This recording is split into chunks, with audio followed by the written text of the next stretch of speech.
I'll bet that I hope that next year we'll have more talks about peace than war. Thank you for your question. We also would very much like to live in peace next year, getting rid of military conflicts, and I reiterate, we actually would very much like to resolve all contentious issues by way of talks. And I hope that you will be in agreement.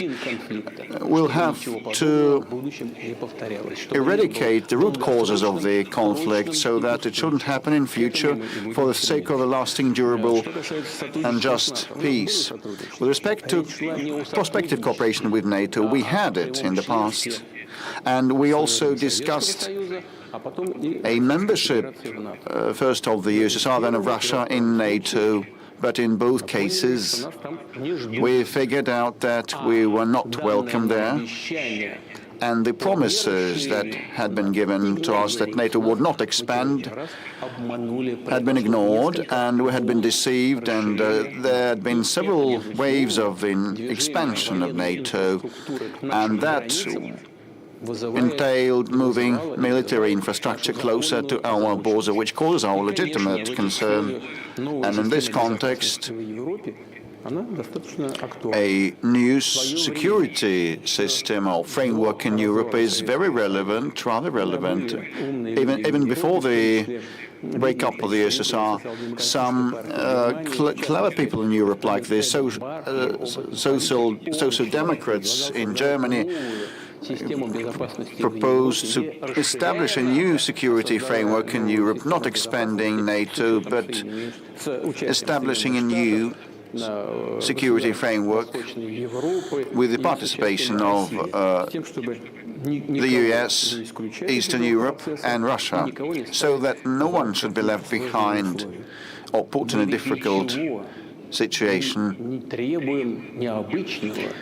Actually, now we don't require anything untoward or extraordinary. We're not saying that a country should not be able to select a way of protecting itself, but this should be a way that wouldn't threaten anyone, including us. Would not require anything that wasn't voiced before. We just insist on keeping the promises that were given to us by the Western partners. We were deceived.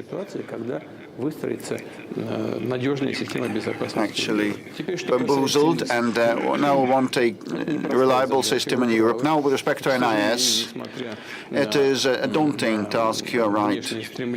I mean, that enterprise, that company, despite the desire to improve relations, which is seen on the face, well, the sanctions pressure continues, and that also touches upon our Gazprom Neft, oil and gas company owning NIS.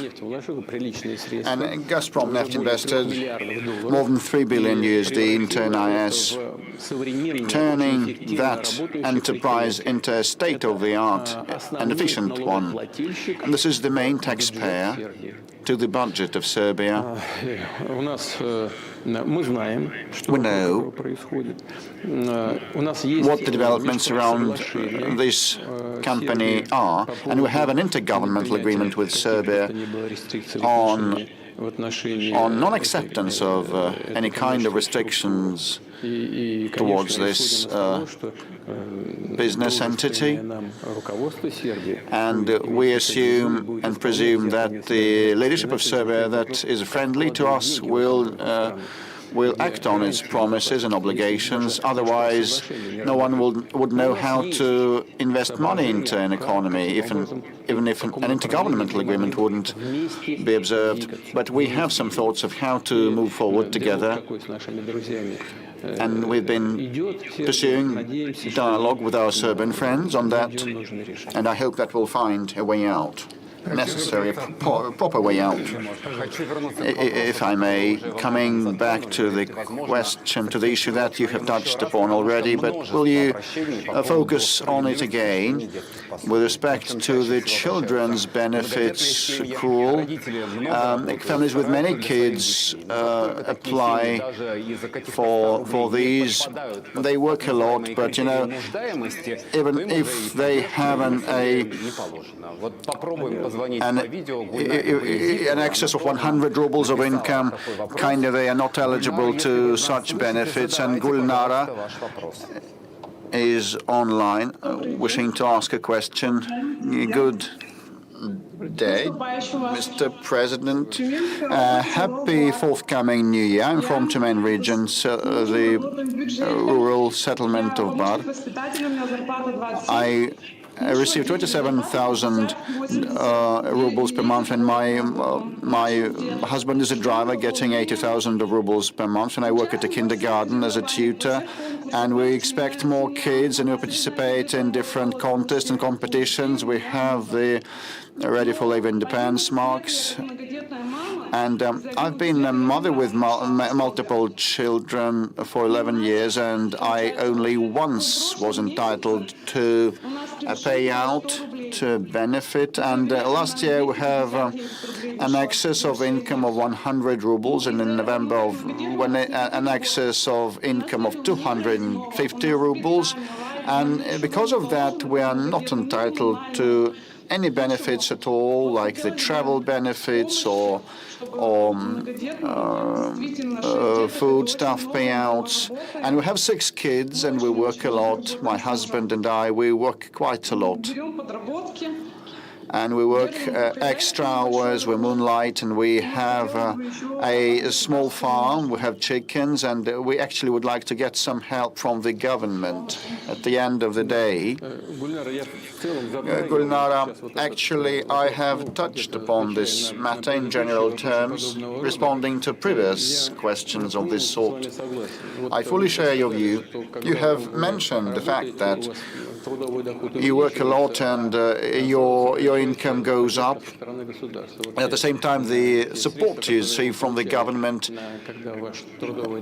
goes down straight away. So when you earn less, you receive more from the government. So it seems it's kind of destimulating. It's pointless to work more on the face of it, but I believe that this is a mistake, an erroneous policy on the part of the government, and I'm certain that the finance ministry and the government will heed us now. It's not about economizing and trading on families with multiple children is immoral.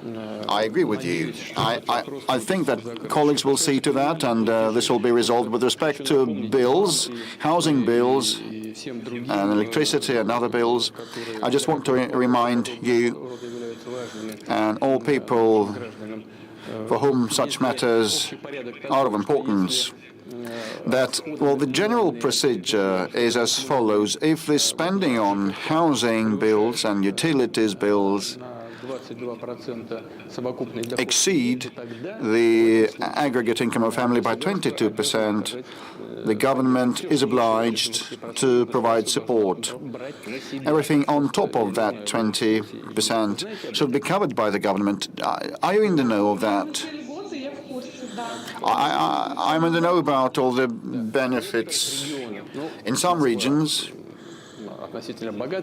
well, Moscow is a relatively well-to-do region, and here, from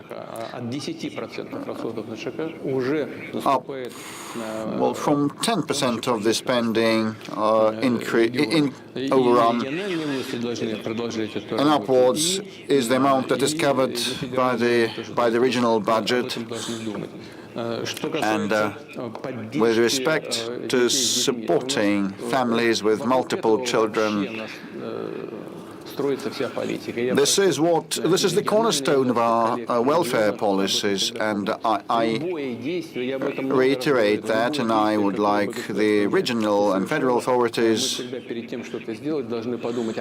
to remember that before you pursue any policy, just think twice how it's going to tell on the incomes of people and families with many children in particular. And the main point of yours was about the reduction of governmental support. If your income goes up, we'll do everything to resolve that. Also, on the part of the working mothers, I hope that Gulnara is hearing us now. And here the child benefit is paid until the child turns 1.5 years of age, and many mothers say that at this age kids are not accepted to the infancy or kindergartens, and very many of them are asked to extend this period to 3 years of age of a child. So the maternal leave lasts till a child turns 3. All right, we've been watching there Russian President Vladimir Putin's annual direct line Q&A session where he's answering questions from citizens across Russia. He's been answering questions now for about 2 hours, also answering questions from journalists from Russia as well as foreign journalists. A wide range of questions, from questions about the special military operation to personal questions. In regards to the conflict in Ukraine, we heard Putin say that Russia is ready for negotiations to end the conflict in Ukraine by peaceful means. He said Moscow did not start the war, that Russia was forced into it by Kiev and the West. He said Trump is making real and genuine efforts to end the conflict, that there are no grounds to claim Russia is rejecting a peace plan, that he hopes to live in peace in 2026 without any military conflict. So we're going to be paying attention to this annual end-of-year Q&A session that the Russian president holds journalists from Russia. Also, on the part of the working mothers, I hope that Gulnara is hearing us now. And here the child benefit is paid until the child turns 1.5 years of age, and many mothers say that at this age kids are not accepted to the infancy or kindergartens, and very many of them are asked to extend this. I'll remind you that we will receive the applications and questions until the end of the program. You can either use the phone number 8800 200 40 40, send an SMS or MMS to 04040, or use the social media of contacting the Klasniki, or use the website moscowputin.rf, or use the chatbot on Max Messenger, used for the first time. And this is a very, very popular channel today. Now we have more than 2.5 million questions, and we're about to begin asking President Putin questions. And just a couple of words, Ekaterina and I have sifted through tens of thousands of your questions from all across Russia, from abroad, and of course out of these 2 million questions there are messages from different people. Understandably, many of these topics are overlapping, and we've tried to systematize, to classify the questions, to make sure that we cover the topics that are of relevance to millions of people. And understandably, there's one topic that is of the greatest importance to everyone. There are many issues and questions on social policies, but in the forefront are the issues of peace and war. You've said on multiple occasions that we are okay with how the things are going at the battlefront, but is it going to be peace, or is it going to be continuation, given what Zelensky is saying? So far, we're not seeing the willingness, but let's remember what all of this started from. It was back with the coup d'etat in Ukraine back in 2014, as well as the deception about there being a possibility to address all of the issues via Minsk agreements. But afterwards, in 2022, when everything was on the verge, when the Kyiv regime, the Ukrainian regime, basically unleashed a war in the southeast part of Ukraine, we said that we would have to recognize the unrecognized republics. It would be better if you leave these people in peace and let them leave without Russophobia, without coup d'etat. Just withdraw your troops from there. Back then, they didn't want to do that, and after Istanbul, at first, they basically initialed those drafts, and then they basically threw them in the bin.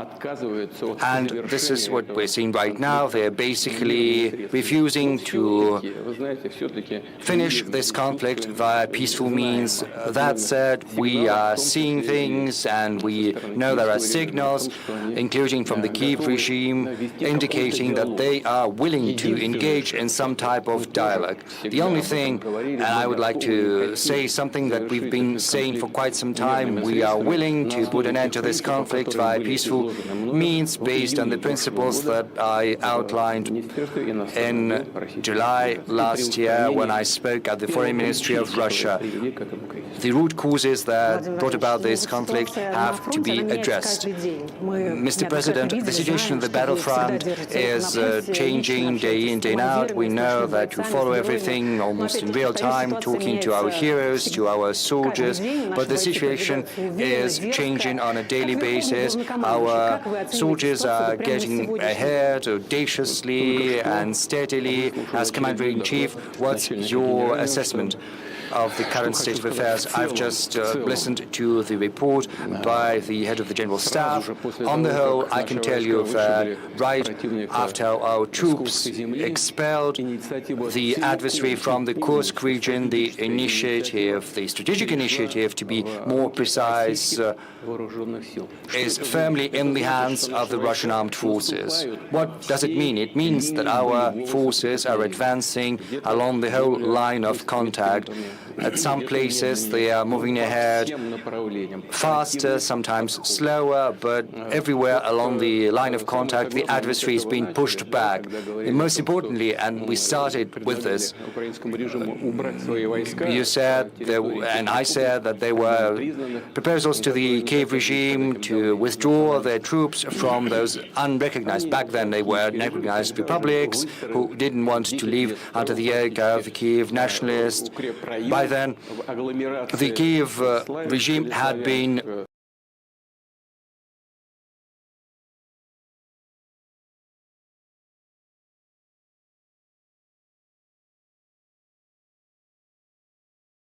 what is currently unfolding over there. Just recently,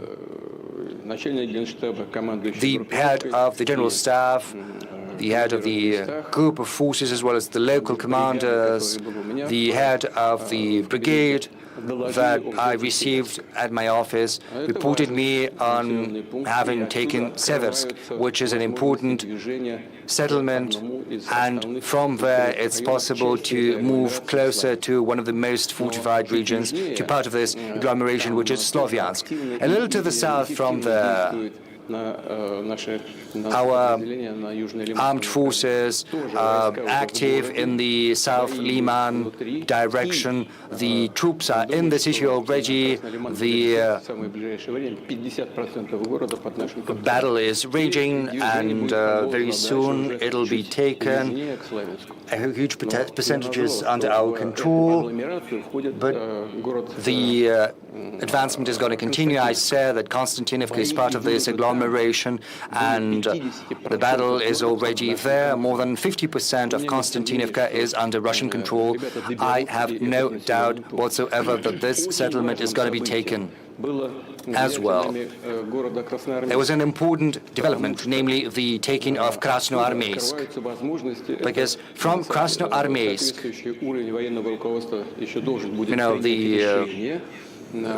the competent level of the armed forces will have to make a decision on which direction to take, but this is a very good bridgehead to continue offensive operations. And to the south, northeast, there is the city of Dmitrov, which is also an important bridgehead, and it is completely encircled. I think around 50% of the city will have been taken by our forces. By now, the adversary did not get an order or the command to lay down arms. They're trying to break the encirclement, moving in small groups. They're undertaking attempts to take back at least parts of Krasnoarmeysk. In vain so far. The adversary is sustaining significant losses and seeing no success. Another group of Russian armed forces, East Vostok Group, is making great headway across Zaporozhye region, liberating one settlement after another. As you know, currently the battle is taking place in Hulai-Polye. The city is divided by a river into two parts. The biggest is on the opposite part of the river. This barrier has been bridged, and the battle is raging inside the city, but an important part of the group of force of Vostok is moving even further, liberating one settlement after another in Zaporozhye region. Moreover, safety and security zones are being set up in Sumy region, the city of Volchansk, in Kharkov region, as is well known. Currently, several weeks ago, Kupiansk was taken by the Russian forces. So far, our forces are not moving, but they are in control. The thing is, their most important task is to eliminate the group of the forces of the adversary on the left bank of Oskol River and to take another settlement, which is basically a hub, a transport hub, which is Kupiansk-Uzlovoy. There is a group of forces that is encircled there, 15 battalions, 3,500 soldiers who didn't get a command to withdraw either, and they have no chances whatsoever. They are heavily encircled by the Russian armed forces. And once it happens, once our units have completed their task, they will move further west. I'm confident that by the end of the year, we will have seen new successes by our armed forces, by our soldiers, by our warriors at the line of contact. And what about Seversk? What is the current state of affairs? And why was it so difficult to take this settlement? You must have seen, you must have heard the briefing of the head of the general staff, as well as the head of the group of forces, the group of armies, the commander, as well as the head of the brigade that is engaged in hostilities there. I asked him, what's your current take on the situation in Seversk? Are you firmly in control? He said, Mr. President, we are moving even further west. 1.5, 2 kilometers, my brigade has already made that movement in the west, and this movement is continuing. You probably remember there was this briefing on Seversk, and we had a report of the assault group from the spot, from Seversk. If you remember, at the end, I asked them to change their position as soon as possible once the report was over.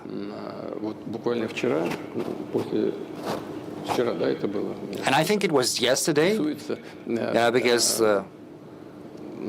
time is flying by.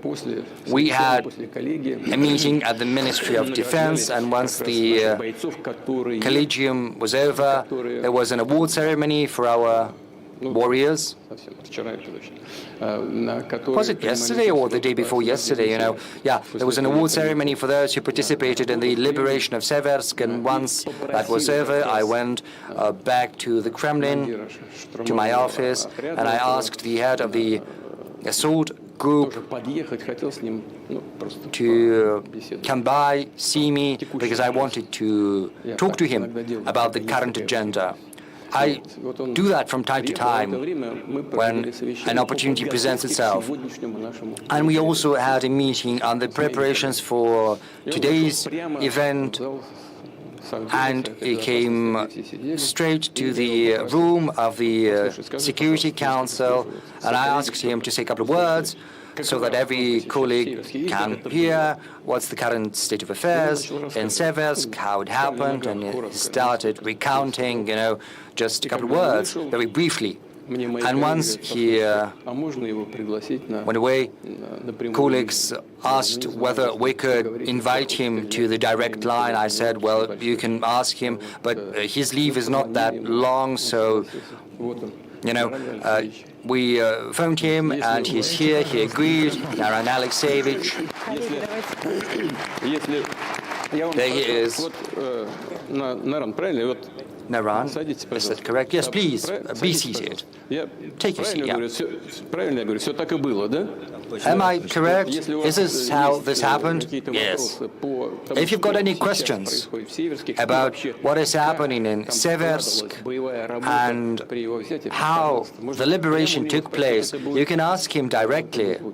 I think it's going to be better. Let's give a round of applause to a hero of Russia. Let's welcome him. Naran Alexeyevich, we saw you during that TV bridge, but we don't know you personally. Can you tell us a little bit about yourself? Where are you from? How long have you been participating in the special military operation? Where did you start? I'm from Kalmykia.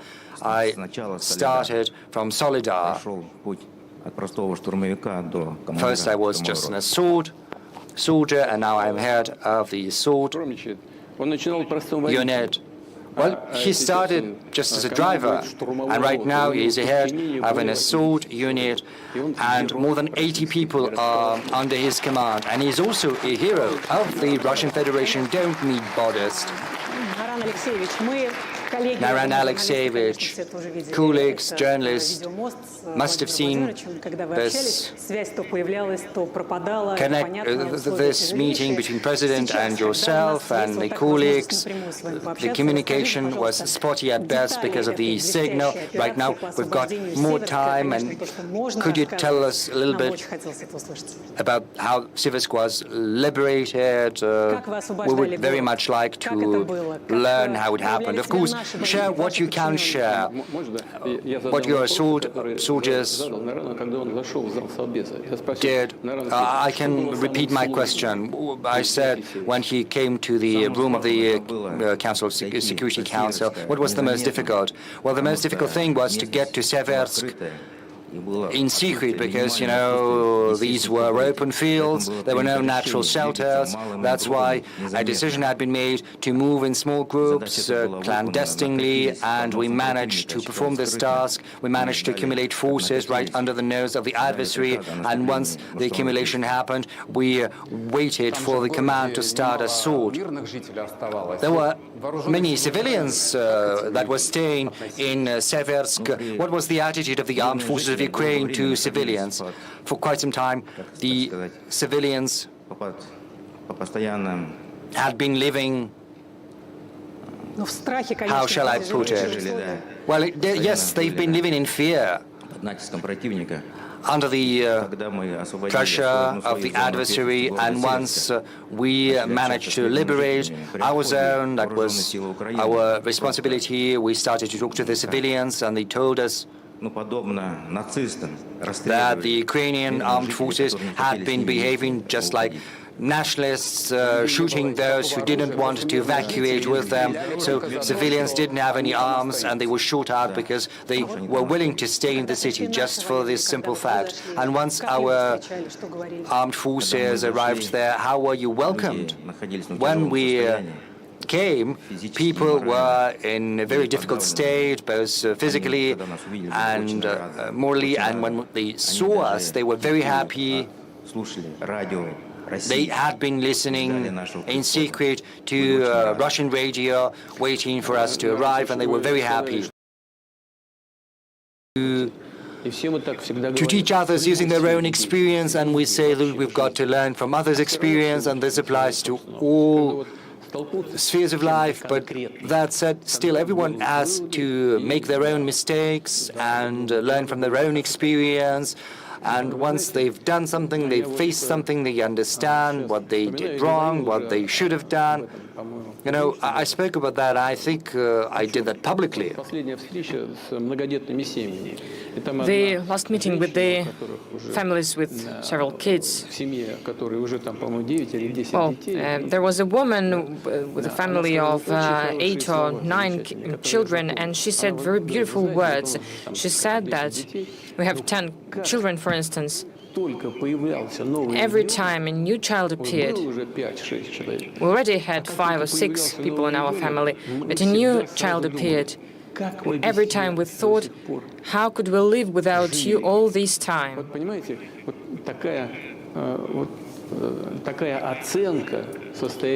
Such evaluation, such attitude to children, the understanding of your own happiness in the state of motherhood and fatherhood. That is what should be communicated to the people, and that is difficult. But we all should do this. That is why I'm speaking to this audience and to your colleagues, representatives of the media, to cultural figures. They're all talented people. They make good films and performances. They write books. They make great performances in theaters. But please always think about this. When you write about something, when you show something, try to make a propaganda of try to promote the motherhood, the fatherhood. This is important. But what's more important is what inside of your heart, and understanding just simple human happiness. There is an interesting story. We have a question from a girl. She wants to have a career, but she also wants to be a mother, but she's studying in a medical institution, medical university. As you know, the medical graduates need to work after graduation for several years. We're covering Russian President Vladimir Putin's annual direct line Q&A session, where he's answering questions from citizens across the country, coming up on 2.5 hours now that he's been answering questions, everything from questions about the special military operation, Russia's economy. He answered a personal question from a 13-year-old boy about if he indeed does drive around Moscow at times without a police escort, as the president had said recently. He answered a question about the Three-Eye Atlas interstellar comet, also a question about relations with China, where he called President Xi Jinping a close friend. So really a round robin of the nation's most pressing questions, with over 2.5 million messages submitted from across the country. Foreign journalists have also been given the floor, and a correspondent for American broadcaster NBC asked whether Moscow is willing to be responsible for more deaths in 2026. The Russian leader refuted the premise of the questions as groundless and reminded viewers the origin of the conflict began with the foreign-influenced coup in 2014. Furthermore, far from rejecting a resolution to the fighting, Russia has agreed in practice with the Trump peace proposal. Keir Simmons from NBC News. Mr. President, I want to ask you about relations with President Trump and the United States. President Trump has a peace deal on the table. Ukraine is offering enormous compromises, yet you continue to talk of war. Mr. President, if you reject President Trump's peace offer, will you be responsible for the deaths of Ukrainians and Russians in 2026?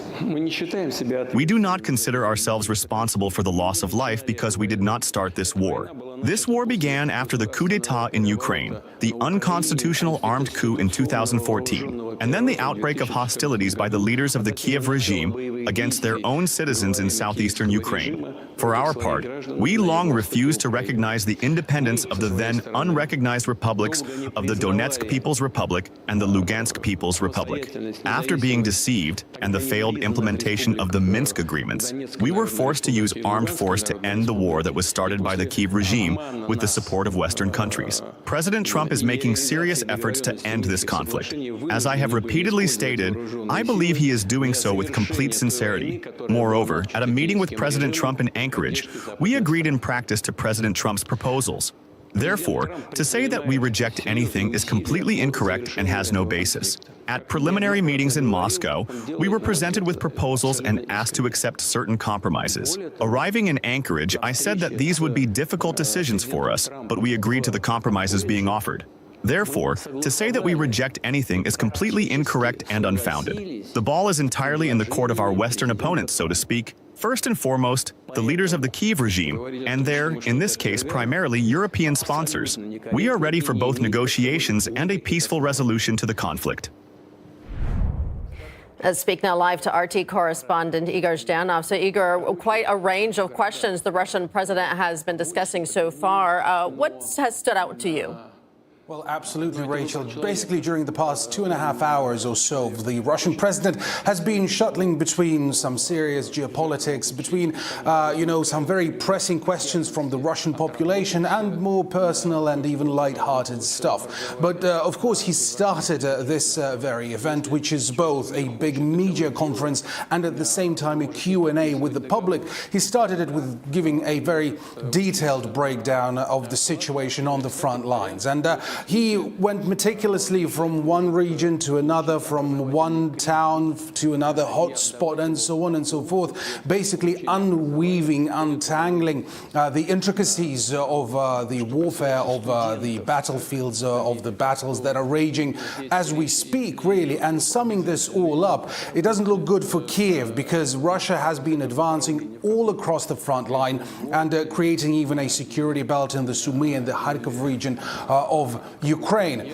And in some spots, in some hotspots, the Russian army has been advancing at a faster pace. Elsewhere, Russia's advance has been slowed down to a trickle. But again, according to Vladimir Putin, the situation is very fluid, and so this could change any moment. And what was really jumping forward here is Putin's absolute, he was absolutely sure, his absolute and utter confidence in the fact that any attempt that the Ukrainians have been taking at, carrying out a counteroffensive, that all those attempts, they're temporary. And it is only a matter of time when Russian troops everywhere, they will turn westwards and they will continue their advance deeper into Ukrainian-controlled territory. He even teased some big breakthroughs or some positive news for Russia, for the Russian command, by the end of this year. And, we're already past the equator when it comes to December, so really not that much time for that prophecy to be fulfilled. But again, absolute confidence from the Russian president.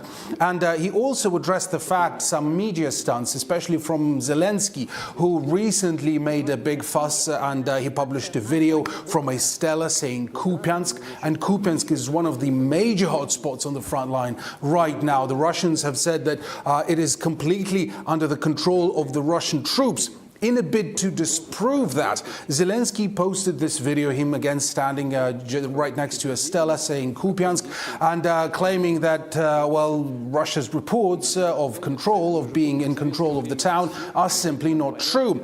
Something went wrong with that video, though, because when fact checkers got to it and when they found the most recent footage of that same spot, of that same stela, it looked completely different. The stela was way more battered, and what others drew the attention to is the fact that the fishnets above the road, which are meant normally to protect moving infantry and vehicles from FPV drones, those fishnets that looked pretty much pristine in Zelensky's video, in more recent footage, they looked completely destroyed, all tattered, and they looked completely useless and all destroyed by FPVs. So questions naturally arose as to when that video was shot by Zelensky, and really claims many people, they claimed that the only logical assumption to be made here is that Zelensky, he shot that video some time ago, probably months ago, when the situation wasn't as disastrous for the Ukrainian army there as it is right now, and he just stored it there, and that video just waited for an opportune moment to be published, because again, Kyiv is really trying hard to convince mostly the United States that it is still in the fight and it can still achieve at least something resembling victory. Here's how Vladimir Putin talked about this very video of Zelensky, saying that, he is actually, no irony, a talented actor. He is an artist, and a talented one. I say this without any irony. We know this from his films back in earlier times, so there is nothing unusual here. They say that Stella looks completely different now, but that's not the point. Stella is located some distance away from the city, roughly several kilometers. So why stand on the doorstep? Come into the house. That's right, if Kupiansk is under their control. The time will come when the guys finish their combat mission against the encircled group on the eastern bank of the river, then turn around and move west. It's only a matter of time. As for trying to retake positions at any cost, as is being done now in the Krasnoarmeysk area, the opposing side has had no success. But now let's go back to live footage, to the live feed of Vladimir Putin's event, as he's been addressing some more international affairs. Low-quality water. People living higher than the 5th or 6th floor do not have any supply of water because it doesn't go this far. And we know that water is truly important. And the causes of that are the actions of our adversary. For many years, those who live in the Donetsk People's Republic and Lugansk People's Republic live with this problem. How long is it going to be? We cannot answer this question. Excuse me, Evgeny, you know what is the cause of this problem. The system of water supply, the main system of water supply, is beyond Slavyansk, on the territory that, unfortunately, is still under the control of the adversary. This problem can be solved in a drastic way when we will control this territory. But this is not the only solution. You know, there are opportunities of creating water pipelines, finding water on the territories that we are controlling, digging. One water pipeline has already been constructed, and now we are thinking about constructing one more. One of the key problems from the past is the loss of water, because the loss of water in the existing pipelines was 68% up to now. Now they have reduced, but still this is around 50%. Of course, I have discussed these issues with the members of the government, with the authorities of the region, but it turns out that solving the problem of water loss means that we need to repair the whole pipeline system that was neglected for decades. Everything collapses there. In order to repair this whole system, we need to reduce the water loss up to 0%, and we need to invest so much money as the construction of another water pipeline. But I would like you to hear us that we know about this problem. It is very acute. We'll try to do everything to solve it as soon as possible. Thank you. One more question. BBC, United Kingdom, please, to ask your question. Thank you very much, Steve Rosenberg, BBC News. Well, I cannot see you. Just directly. Да, отлично. Пожалуйста, пожалуйста. Please. Если решили, что я вас не вижу, то надо отобрать микрофон. Молодец. Steve Rosenberg, BBC News. Steve Rosenberg, BBC News. The question about the future of Russia. What is the future that you are planning, that you are building for your country and for your people? As it is now, will it be legal in this future any public being not in accordance publicly with something? Will you look for enemies inside or abroad in this future? Will there be disconnection of mobile connection, mobile internet? Will there be new special military operations? Or maybe Russia will follow another way? I remember you said once that the future is in our hands, in the hands of all of us. But in fact, the whole power in Russia is in your hands. It means that the future as well, what it will be. Will it be the continuation of what we see now? Значит, смотрите. Thank you.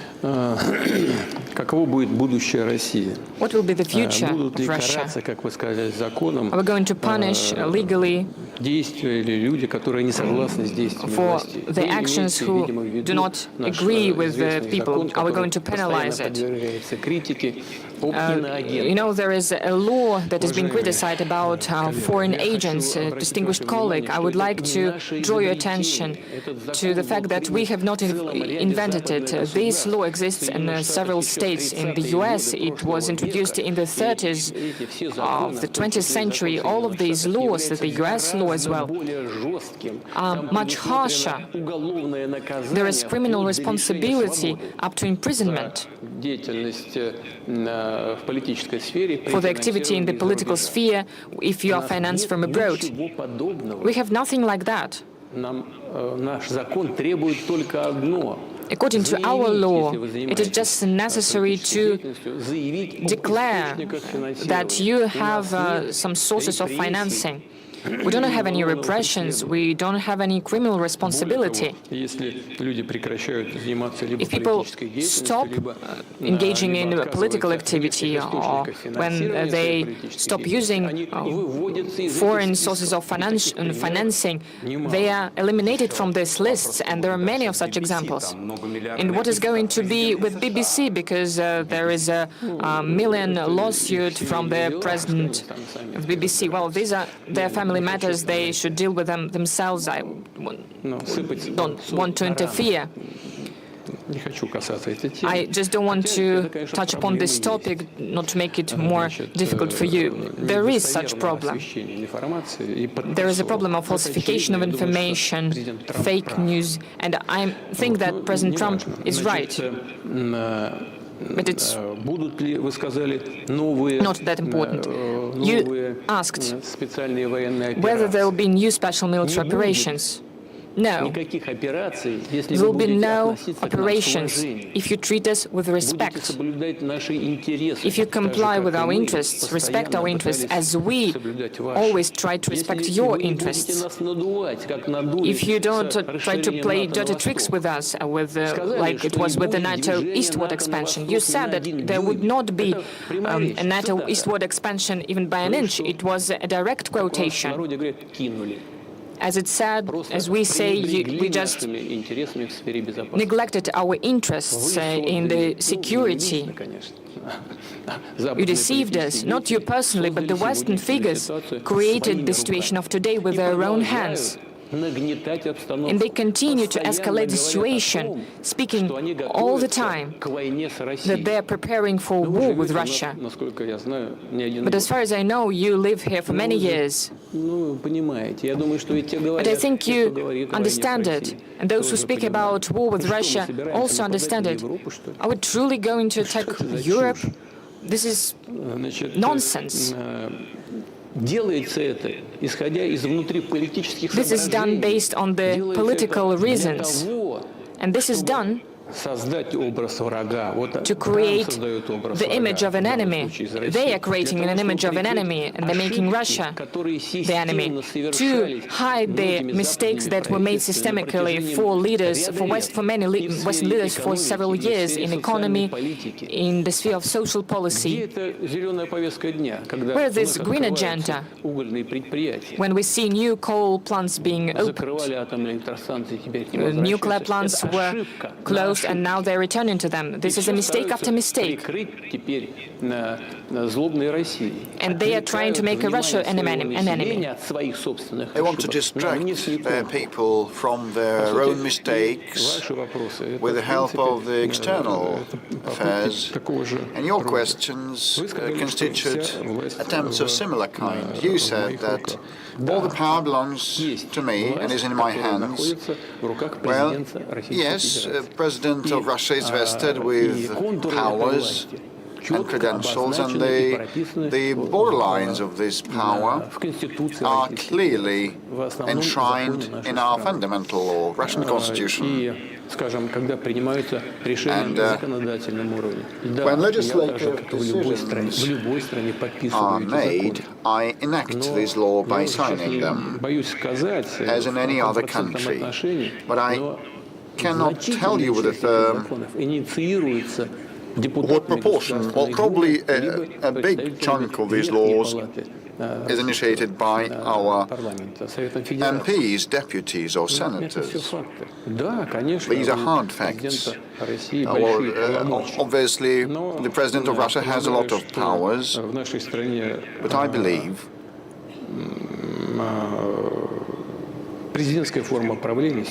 that as this is a presidential republic, this is justified as of today. But in concluding, I must say that we're ready to work with you, work with the United Kingdom, Europe and the United States, but on par, given the due respect for one another that should be in place. And frankly, incidentally, if we end up there, everybody will benefit. I have already recalled one of the conversations that I witnessed. The former Germany's Chancellor Kohl, back in 1993, he said that the future of Europe, if you wanted to be preserved as a standalone civilization center, should be together with Russia. And we are mutually complementary in a natural way, and we must work together and make headway, he said, otherwise Europe would disappear. He said, well, look, Russia, despite seeing a slowdown of our economy to 1%, still ranks fourth in terms of GDP size by PPP, following China, US and India. Russia is number 4. We are followed by Japan and Germany. The United Kingdom that you represent today unfortunately ranks 8th or 7th or 9th. Probably 7th or 8th on GDP size by PPP. But had we joined our efforts with the European countries. Our joint GDP by PPP would surpass that of the United States. Well, this is all theoretic, but it's obvious that complementing one another, enjoying efforts, we would have flourished. But it's you who are waging a war against us, not us. You are waging a war against us with the hands of the Ukrainian neo-Nazis. We're ready to stop that fighting immediately, provided that Russia's security is provided in mid-term and long run, and we're ready to cooperate with you. Well, Steve, I think the audience will agree with me. Lately, we have seen and heard a lot of statements and actions on the part of European politicians that are mind-boggling.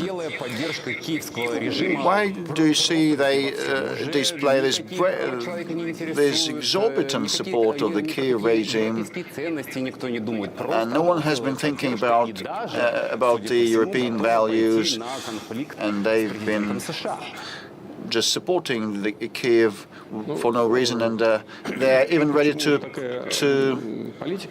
pursue a conflict with US President. Well, this outrageous policy, as you put it,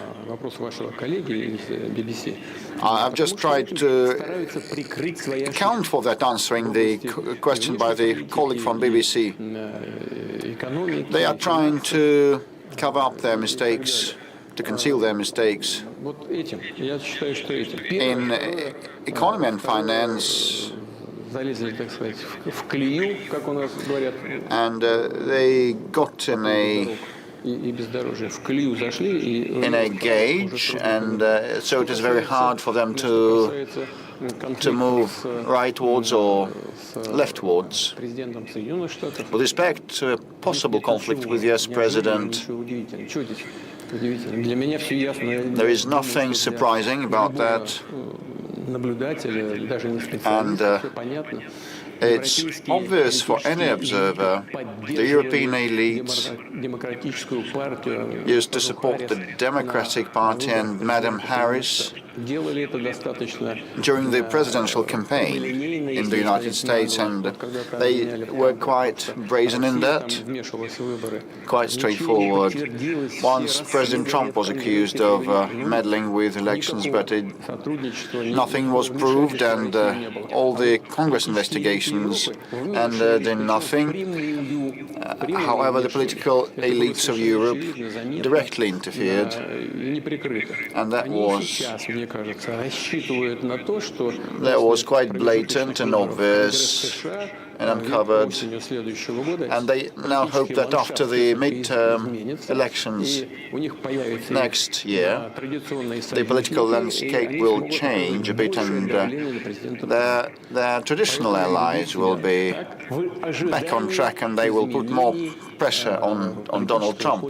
This is why they are so insolent in the view of the forthcoming mid-term Congress election. With respect to separate political figures, they have been conducting themselves in an aggressive way, an unprofessional way, I think. Let's come back to domestic developments. And one final point with respect to those aggressive statements and declarations. I marvel at them. And I know. I personally know the current NATO Secretary General, the former Prime Minister of the Netherlands. I used to pay a visit to the Netherlands, and he's a smart person, a clever person, a systemic one, and an efficient one. He used to be an efficient Prime Minister, and the economy of the Netherlands is in a good shape, and this is partly his merit. But now he's talking nonsense. Why are you talking this nonsense about a prospective war with Russia? They want to get ready and brace themselves for a war with Russia. But can you read Just read the new strategy, national security strategy of the United States, and it says that the United States is a key player and the founder and the main sponsor of NATO, and the bulk of the funding comes from the United States, as well as the ordnance and hardware and weapons. So the new U.S. strategy, security strategy, Russia is not indicated as an enemy, as a target.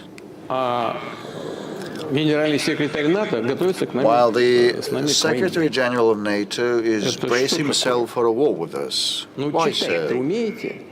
Can he read? You are indisposing NATO against Russia to wage a war with Russia. At the same time, the backbone country of NATO does not consider us to be an enemy. I would question the level of professional competence. You should be quite attentive about your own duties, and you should also be open to what is happening around you. So we've been on air for about 3 hours. We've been live for about 3 hours, and we have around 3 million applications and questions, and lots of them are about the housing issue. Well, the family mortgage, people want it to be extended to We're coming up on 3 hours now of the Russian President Putin's annual direct line Q&A session. Nearly 3 million questions submitted. People from all over the country wanting to ask Putin questions on a range of issues. My colleague Igor Zhdanov is following along as well. And Igor, the Russian president also touched upon Friday's top-line news from Brussels as the EU agrees it won't use frozen Russian assets to fund its Ukraine support and will borrow money from global markets instead. What did the Russian leader have to say on this issue? Well, absolutely, Rachel. And indeed, you've just heard the Russian leader talk about that Russia is ready, that Moscow, he personally, they are all ready to engage in dialogue with Europe, even with the UK, with London, but only if Russia is being treated equally, only if Russia is being treated as an equal. And so far, every discussion that comes out of Brussels, that comes out of the EU, and especially the one that might be spearheaded by the UK, they show no indication of the intention that the European Union and the UK are really going and are planning to, well, treat Russia as an equal partner, because this is the very point of them trying to what Vladimir Putin called a robbery, to try and to, well, snatch Russia's assets and give them to Ukraine. Have a listen to what Vladimir Putin had to say about this. Theft is the covert act of stealing, and this is robbery. But why isn't this robbery being carried out? Because the consequences for the robbers could be severe. First, it is not easy to do. They have not declared that they will simply seize and take the assets, but instead, one of the ideas is to present it as repatriation, meaning issuing a loan secured by our assets. But what does issuing a loan actually mean? It has consequences for the budget of every country involved, as it increases public debt. Even if loans are issued against collateral, including our foreign exchange reserves, this still has to be reflected in the budget of the country providing the loan. Take France, for example. Its public debt is around 120% compared to our 17.7%, and its budget deficit is about 6%, while ours is 2.6% and expected to fall to 1.6% next year. So now these additional obligations would have to be carried in the budget, which already passed with difficulty. That is why decisions involving the seizure of other people's money are not simple, and there are even more serious consequences for those who try to do this. Not just a blow to reputation, but a loss of trust, in this case in the Eurozone, because once such a practice begins, it can then be replicated under various pretexts. So there you have it. And Kirill Dmitriev, one of Russia's key negotiators on this peace track between, Russia, Ukraine, Ukraine and the United States. Kirill Dmitriev, he has praised this decision as good news, as a victory for common sense and a victory for the EU, actually. Those were his words, and this is the praise that he has given to to Brussels collectively for deciding not to steal any of the frozen Russian assets. And that's due to various reasons. First and foremost, Russia can easily retaliate and nationalize some of the assets, some of the European assets that are in Moscow, that are in Russia. And at the same time, again, as Vladimir Putin has said, it creates a dangerous precedent because how he put it, right now they don't like Russia's special military operation. But what's next? What if they don't like something else? What if they don't like the policies regarding the LGBT community, for instance, or any other policies that independent nations might take over and put in front of the interests of the bloc? So really, it is becoming a tool, a punishing tool, that will really undermine trust of those countries who choose to put their assets and to store their assets in Europe. So there you have it. And at the same time, again, Vladimir Putin has talked extensively. He said that there would be no quote-unquote operations if Russia is treated like an equal partner. But again, so far, Germany and France and London, they have been the ones most vocally advocating for the apprehension of Russia's assets and for them being allocated for Ukraine. They still have not changed its tune. And really, this issue has been sowing division within the bloc, within the European Union, and with nations like Hungary and Slovakia pointing to the corruption scandal in Ukraine and saying, look, at least $100 million, European politicians have been saying that at least $100 million have been embezzled. The National Anti-Corruption Bureau of Ukraine has accused Zelensky's most inner circle of embezzling that sum. And also, where did they operate? They operated on the basis of Energoatom, that's Ukraine's energy giant. So they were effectively embezzling money within this Energoatom, within this energy giant, at a time when Russia has been battering the Ukrainian energy infrastructure in response to Ukraine targeting Russia's oil refineries and so on. And so imagine there are hours-long blackouts. Even Kiev has seen more than 10-hour-long blackouts, and people have been living off generators and power banks. So imagine the power coming back up, and you're an ordinary Ukrainian, and you sit there, you charge your phone with a power bank, and then you open the news feed and see that Zelensky's inner circle is embezzling money from the energy sector.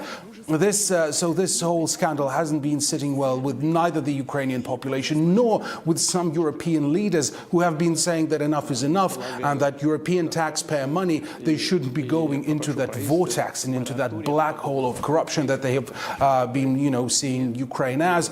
And again, it has been sowing divisions within the bloc. All right, RT correspondent Igor Zhdanov. Igor, thank you. And again, that direct line Q&A session with the Russian president still going on, coming up on just about 3 hours. We'll be taking you back to that live here shortly. Meanwhile, as Europe takes action to fuel the war in Ukraine, the German chancellor has called the conflict a daily nightmare. That's as Berlin announced allocating an additional 70 million euros to Kiev. Merz was addressing the 8th German-Ukrainian Business Forum in the capital. I think for a brief moment, this is all just a bad dream. This has been a daily nightmare for almost 4 years now. Western leaders call it a nightmare, a tragedy for Europe. They demand endless sacrifice from their own people. But look closer. For a privileged club of EU politicians and officials, that nightmare has a very different face. They're not just talking about the war. They're building careers and fortunes from it. A bad dream, says German Chancellor Friedrich Merz. So why is there an entire roster of his current and ex-colleagues who seem to be wide awake and cashing in on this very nightmare? Look at the board of the Yalta European Strategy, also known as the Yes Forum, all now on the payroll of Ukrainian billionaire Viktor Pinchuk. Their job? Well, to advocate for endless Western money and weapons for Ukraine. A convenient cause for an oligarch whose industrial empire depends on that very same flow of support for survival. But the scheme is bigger than one forum. Take former NATO Secretary General Anders Fogh Rasmussen. He now runs a global consultancy that boasts of direct access to Vladimir Zelensky himself. His firm guides foreign businesses on how to profit from what he calls critical investments in wartime Ukraine. He literally helped write the plan, the Kiev Security Compact to lock in the West to decades of funding. The Kiev Security Compact will fulfill this purpose by mobilizing the necessary political, financial, military, and diplomatic resources for Ukraine's self-defense. The compact will consist of a joint strategic partnership document, co-signed by guarantor states and Ukraine. But the real genius is in the branding. He wraps it all up in the name of democracy. The Alliance of Democracies Foundation was established to create a global community where democracy can thrive. Through initiatives like the Copenhagen Democracy Summit, we amplify the voices defending democracy worldwide. That's where Rasmussen's other venture comes in, the Alliance of Democracies Foundation. It features Ukrainian fellows and is bankrolled by major corporations. Microsoft, Palantir, Freedom House, ring a bell? And it's here this performance reaches its peak, the emotional hook to keep Western wallets open. As Executive Director of the Alliance of Democracies Foundation, I've dedicated my career to defending democratic values. In Ukraine, our work includes hackathons that create tech for resilience and security, and we have partnerships with activists on the front line. This Sunday, on August 17, I'll take on an Ironman, not for a medal, but to raise funds for 5 drones that can save Ukrainian lives. An Ironman demands endurance, demands grit, and the will to push through pain. An Ironman challenge or a plea for drone money, tugging at heartstrings. But follow the money past the words, and this foundation partners directly with the Ukrainian Startup Fund, a state-backed fund that has funneled over $50 million for investments. So the cycle is complete. First, politicians sell the nightmare from billionaire-funded stages, and then the money fuels a huge investment network, all under the shadow of a conflict they have no incentive to see end. For Europeans, it's rising prices and endless tax contributions. But for this retired political class, the war is a growth industry. So they call it a nightmare to your face, but behind closed doors, business for them has never been better. Well, now to Venezuela. The United States has carried out its second boat strike in 2 days, killing 5 people in the latest attack. This comes amid rising tensions in the region, and Washington has ramped up the rhetoric against Caracas, with Donald Trump claiming he wouldn't need congressional authorization for land attacks on Venezuela. Will you be seeking any authorization from Congress for any land attacks on cartels in Venezuela? For anyone? For any land attacks on drug cartels in Venezuela? I wouldn't mind telling them, but it's not a big deal. I don't have to tell them. It's been proven. But I wouldn't mind at all. I just hope they wouldn't leak it. You know, people leak it. They are politicians and they leak like a sieve. But I'd have no problem doing that. Well, according to U.S. Southern Command, American troops have conducted 27 strikes on boats in international waters since September, leading to a total of 104 deaths. The U.S. seized an oil tanker off the coast of Venezuela earlier this month, while Donald Trump alleged Caracas had illegally taken America's, quote, energy rights. With the U.S. now appearing on the verge of war with Venezuela, it's all a far cry from the peacemaking platform Donald Trump was elected on last year. Well, here's a quick recap of how his administration's rhetoric has changed since then. I am the candidate of peace. I am peace. We will measure our success not only by the battles we win, but also by, perhaps most importantly, the wars we never get into. Because that's in our national interest. Without peace, it is hard to be a strong nation, a prosperous nation. For decades, our foreign policy has been trapped in a counterproductive and endless cycle of regime change. Regime change takes chaos, and ideally we don't want to see so much chaos.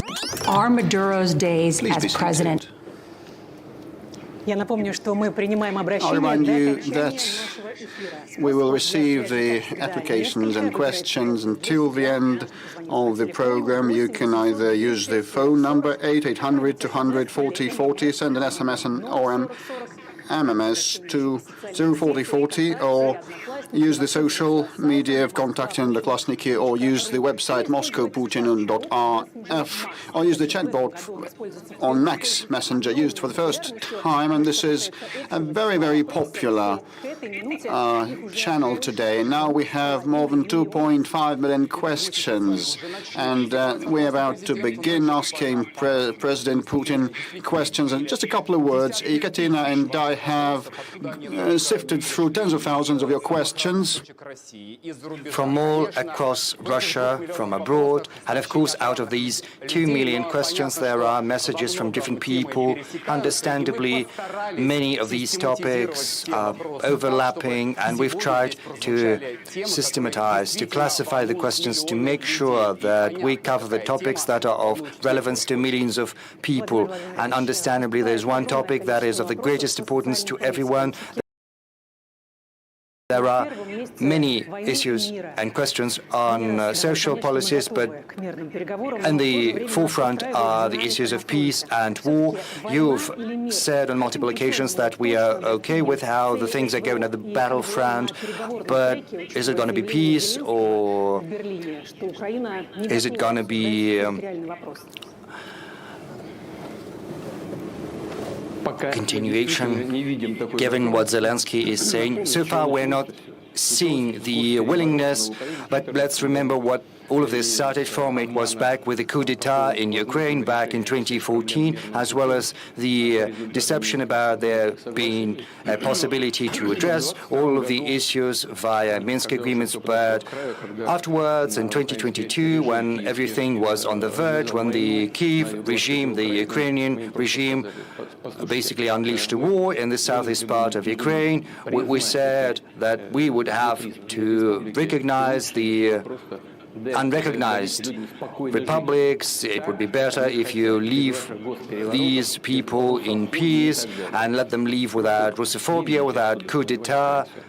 Just withdraw your troops from there. Back then, they didn't want to do that, and after Istanbul, at first, they basically initialed those drafts, and then they basically threw them in the bin. And this is what we're seeing right now. They're basically refusing to finish this conflict via peaceful means. That said, we are seeing things, and we know there are signals, including from the Kyiv regime, indicating that they are willing to engage in some type of dialogue. The only thing, and I would like to say something that we've been saying for quite some time, we are willing to put an end to this conflict via peaceful means based on the principles that I outlined in July last year when I spoke at the Foreign Ministry of Russia. The root causes that brought about this conflict have to be addressed. Mr. President, the situation on the battlefront is changing day in, day out. We know that you follow everything almost in real time, talking to our heroes, to our soldiers, but the situation is changing on a daily basis. Our soldiers are getting ahead audaciously and steadily. As Commander-in-Chief, what's your assessment of the current state of affairs? I've just listened to the report by the head of the General Staff. On the whole, I can tell you that right after our troops expelled the adversary from the Kursk region, the initiative, the strategic initiative, to be more precise, is firmly in the hands of the Russian armed forces. What does it mean? It means that our forces are advancing along the whole line of contact. At some places, they are moving ahead faster, sometimes slower, but everywhere along the line of contact, the adversary is being pushed back. And most importantly, and we started with this,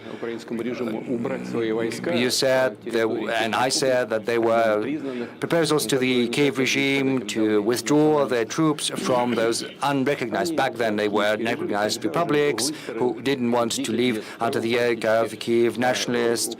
By then, the Kiev regime had been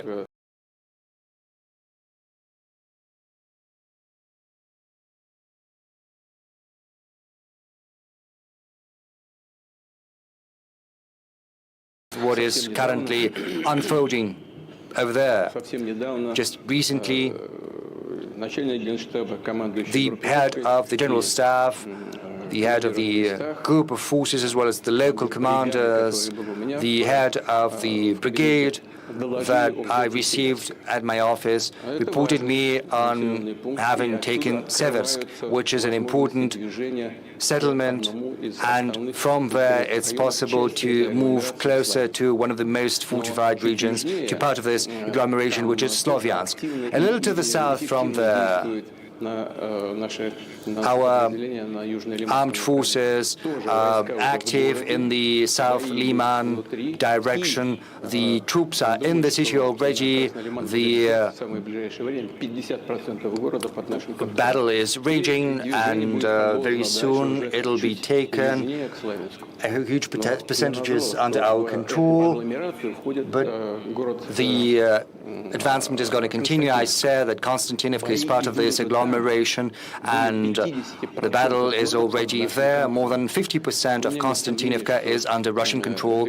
I have no doubt whatsoever that this settlement is going to be taken as well. There was an important development, namely the taking of Krasnoarmeysk, because from Krasnoarmeysk,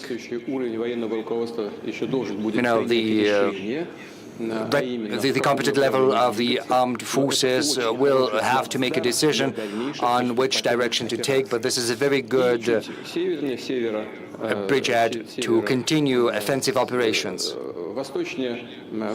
And to the south, northeast, there is the city of Dmitrov, which is also an important bridgehead, and it is completely encircled. I think around 50% of the city will have been taken by our forces. By now, the adversary did not get an order or the command to lay down arms. They're trying to break the encirclement, moving in small groups. They're undertaking attempts to take back at least parts of Krasnoarmeysk. In vain so far. The adversary is sustaining significant losses and seeing no success. Another group of Russian armed forces, East Vostok Group, is making great headway across Zaporozhye region, liberating one settlement after another. As you know, currently the battle is taking place in Hulai-Polye. The city is divided by a river into two parts. The biggest is on the opposite part of the river. This barrier has been bridged, and the battle is raging inside the city, but an important part of the group of force of Vostok is moving even further, liberating one settlement after another in Zaporozhye region. Moreover, safety and security zones are being set up in Sumy region, the city of Volchansk, in Kharkov region, as is well known. Currently, several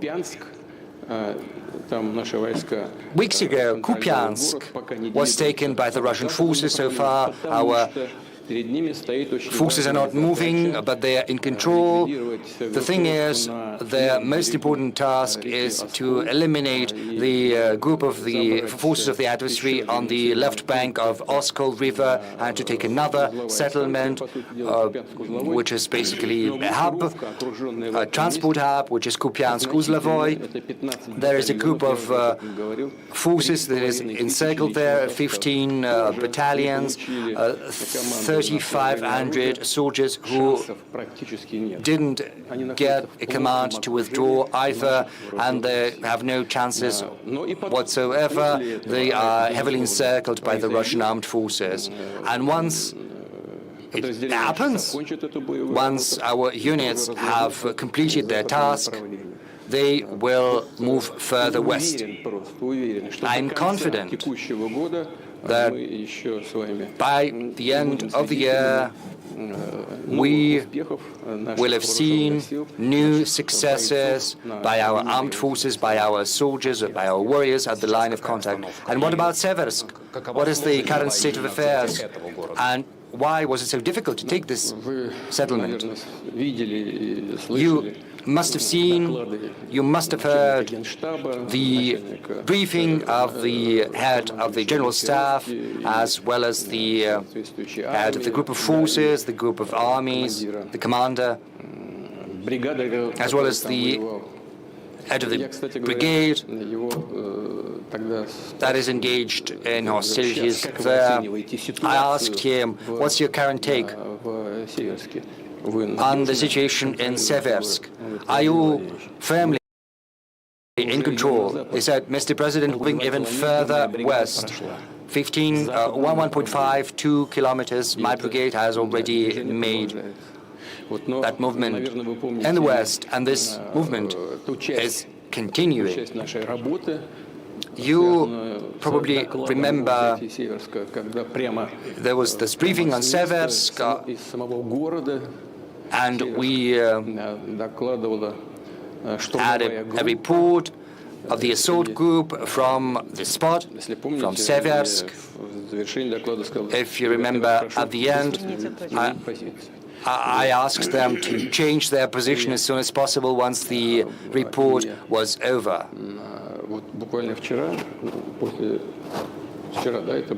And I think it was yesterday, because time is flying by. We had a meeting at the Ministry of Defense, and once the collegium was over, there was an award ceremony for our warriors. Was it yesterday or the day before yesterday? Yeah, there was an award ceremony for those who participated in the liberation of Seversk, and once that was over, I went back to the Kremlin, to my office, and I asked the head of the assault group to come by, see me, because I wanted to talk to him about the current agenda. I do that from time to time when an opportunity presents itself. And we also had a meeting on the preparations for today's event, and he came straight to the room of the Security Council, and I asked him to say a couple of words so that every colleague can hear what's the current state of affairs in Seversk, how it happened, and he started recounting, just a couple of words, very briefly. And once he went away, colleagues asked whether we could invite him to the direct line. I said, well, you can ask him, but his leave is not that long, so, we phoned him, and he's here. He agreed. Naran Alexeyevich. There he is. Naran, is that correct? Yes, please, be seated. Take your seat, yeah. Am I correct? Is this how this happened? Yes. If you've got any questions about what is happening in Seversk and how the liberation took place, you can ask him directly. I think it's going to be better. Let's give a round of applause to a hero of Russia. Let's welcome him. Naran Alexeyevich, we saw you during that TV bridge, but we don't know you personally. Can you tell us a little bit about yourself? Where are you from? How long have you been participating in the special military operation? Where did you start? I'm from Kalmykia. I started from Solidar. First I was just an assault soldier, and now I'm head of the assault unit. Well, he started just as a driver, and right now he's a head of an assault unit, and more than 80 people are under his command. And he's also a hero of the Russian Federation. Don't be modest. Naran Alexeyevich, colleagues, journalists must have seen this meeting between President and yourself and the colleagues. The communication was spotty at best because of the signal. Right now, we've got more time, and could you tell us a little bit about how Siversk was liberated? We would very much like to learn how it happened. Of course, share what you can share, what your soldiers did. I can repeat my question. I said when he came to the room of the Security Council, what was the most difficult? Well, the most difficult thing was to get to Seversk in secret, because, you know, these were open fields, there were no natural shelters. That's why a decision had been made to move in small groups, clandestinely, and we managed to perform this task. We managed to accumulate forces right under the nose of the adversary, and once the accumulation happened, we waited for the command to start assault. There were many civilians that were staying in Seversk. What was the attitude of the armed forces of Ukraine to civilians? For quite some time, the civilians had been living, how shall I put it? Well, yes, they've been living in fear under the pressure of the adversary, and once we managed to liberate our zone, that was our responsibility. We started to talk to the civilians, and they told us that the Ukrainian armed forces had been behaving just like nationalists, shooting those who didn't want to evacuate with them. So civilians didn't have any arms, and they were shot out because they were willing to stay in the city just for this simple fact. And once our armed forces arrived there, how were you welcomed? When we came, people were in a very difficult state, both physically and morally, and when they saw us, they were very happy. They had been listening in secret to Russian radio, waiting for us to arrive, and they were very happy. Naran Alexeyevich, you said that when the armed forces of Ukraine were withdrawing, they were shooting the civilians. And back then you said that they were shooting down young people, yes, especially young people under 30, under 40. They were simply taken away without judge and summarily shot down without exception. What's your current take on what's happening in this part of the front line? On the whole, it's stable, as I reported to Mr. President. We moved even further beyond Seversk. Naran Alexeyevich, when we look at you, when we listen to you, we want to repeat once again that our warriors are true warriors, true men. And what's the morale of your guys, of your soldiers, those who are under your command? We are working conscientiously and steadily, pursuing the tasks set before us by the Commander-in-Chief, and the goals of the Special Military Operations will be accomplished. Naran Alexeyevich, how many people are there under your command, and what are the losses that you've sustained? In my assault group, I've got 157 people, and when Seversk was being liberated, 24 groups had been employed to the total number of 84 people. There were minimum losses because we were moving in small groups. 4 men were lost out of 84. Those 84 had been participating in the assault itself. Let's thank the hero of Russia once again.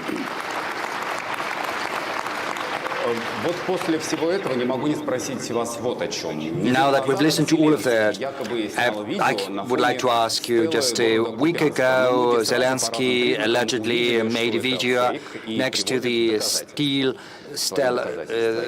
there's a column next to Kupiansk. Many thought it was a fake video. Is that a fake? How Zelensky decided to publish that at such an important, crucial moment? Well, I'm not following that, but, following what he's doing. But he's an artist and a talented one to boot, so there's nothing surprising about that. They're saying that this obelisk looks completely different from what it used to. But be that as it may, this obelisk is 1 kilometer or so from the city. Well, why stay at the threshold? Do come in. If Kupiansk is under their control, why not go in the city itself? And there were some women bloggers. They managed to get by. Luckily, nothing happened to them because, the sky is swarming like with flies, but not with flies, with UAVs, and there are UAVs both from the Ukrainian side, from the Russian side. It's impossible to approach that settlement so easily. A time will come once our soldiers have completed the elimination of the group of forces of Ukraine that is encircled in the east part, and then they will turn and go westward. It will be very soon. This is just the question of time, if there are no other problems. As for other fake stuff or attempts at any cost to return the lost positions as it is done now, and I would like to underline that it is done at any cost. The adversary has no success. The problem is that as a result of active and effective actions of our armed forces, the adversary has suffered really serious losses of strategic reserves, and they have almost nothing left. This is a meaningful component, and this should give an impetus to the Kyiv regime to solve all the disputes and to end this conflict peacefully. They almost have no reserves. I think that everyone who's watching us and everyone here in the whole war is a grave burden for the economy. Well, as you said, the European baby pigs continue doing everything to destroy Russian economy. Well, in such harsh conditions, can we even think about further economic growth? Somewhere we keep growing in some sectors, but somewhere there is no economic growth. What are these sectors? Well, as usually, I have brought a table with me. It's like that. These are open data. What happened in our economy throughout the previous year? The GDP growth was 1%. But if we take 3 previous years, this is also correct indicator. The common growth was 9.7%. At the same time, the EU growth was 3.1%. As for the 1% growth this year, these were conscious actions of the government and the central bank and the whole government of our country regarding the targeting inflation. We need to point out that in general, we managed to solve this task. We had a goal to decrease the inflation up to 6%, but by the end of the year it will be less than 6%, 5.7, 5.8%. But the decrease of the economic growth rate. This is the cost of preserving the quality of the economy, of the macroeconomic indicators. Let's go forward. The industrial production increased by 1%, manufacturing industry increased 3.1%. As for the agricultural produce, it increased 3.3%. An important question is housing construction. Millions of square kilometers were constructed. Last year it was 107.8. This year the indicator is lower, but it is also good. 103, 105 square kilometers. Million of square meters. We manage to preserve a very good indicator of real salaries. They're not as high as last year, but still, I think the indicator is very good. The real salaries, without inflation, is going to be 4.5%. Unfortunately, we must be honest, throughout this period of time, the growth of labor productivity is going to be very modest, 1.1%. And we need to change that, of course, in order to increase labor productivity. As for unemployment level, last year I said it was record low historically. It was 2.5%. This year it is even lower, 2.2%. In general, these are very good indicators. International reserves of the central bank are growing. I have just spoken to the governor of the central bank. Like just several days ago, $741.5 billion US dollars. As for the budget deficit, budget of the federal budget, 2.6%. Next year, we think that it's going to be 1.6%. As for the 3 years period, it should be around 1.5%. This is a very good indicator regarding our state debt. It's one of the lowest among the developed companies. We have made some. We have spoken with our colleagues. It is 7.7%, and in the next 3 years, it will not be more than 20%. Well, these are the indicators. What is more important, the principal thing is that we have to thank the government for the hard work they have implemented. They managed to balance the budget. The quality of this balancing is of the level of 2021. This is a very important indicator of stability of the economy and financial system of our country.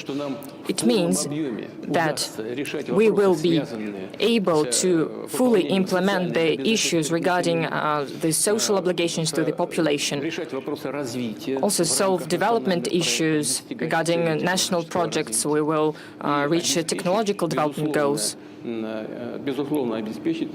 As well as, without any doubt, we will ensure the necessities of the armed forces. And all of this combined speaks about the stability of the economy and financial system, which is absolutely under the control of the government and the central bank. Well, the journalists would like also to ask their question. Our format is combined. This is a direct line in the big press conference. So let us start, give the floor to the journalists. Let's start with the center, Siberia. Let's start with Siberia, please.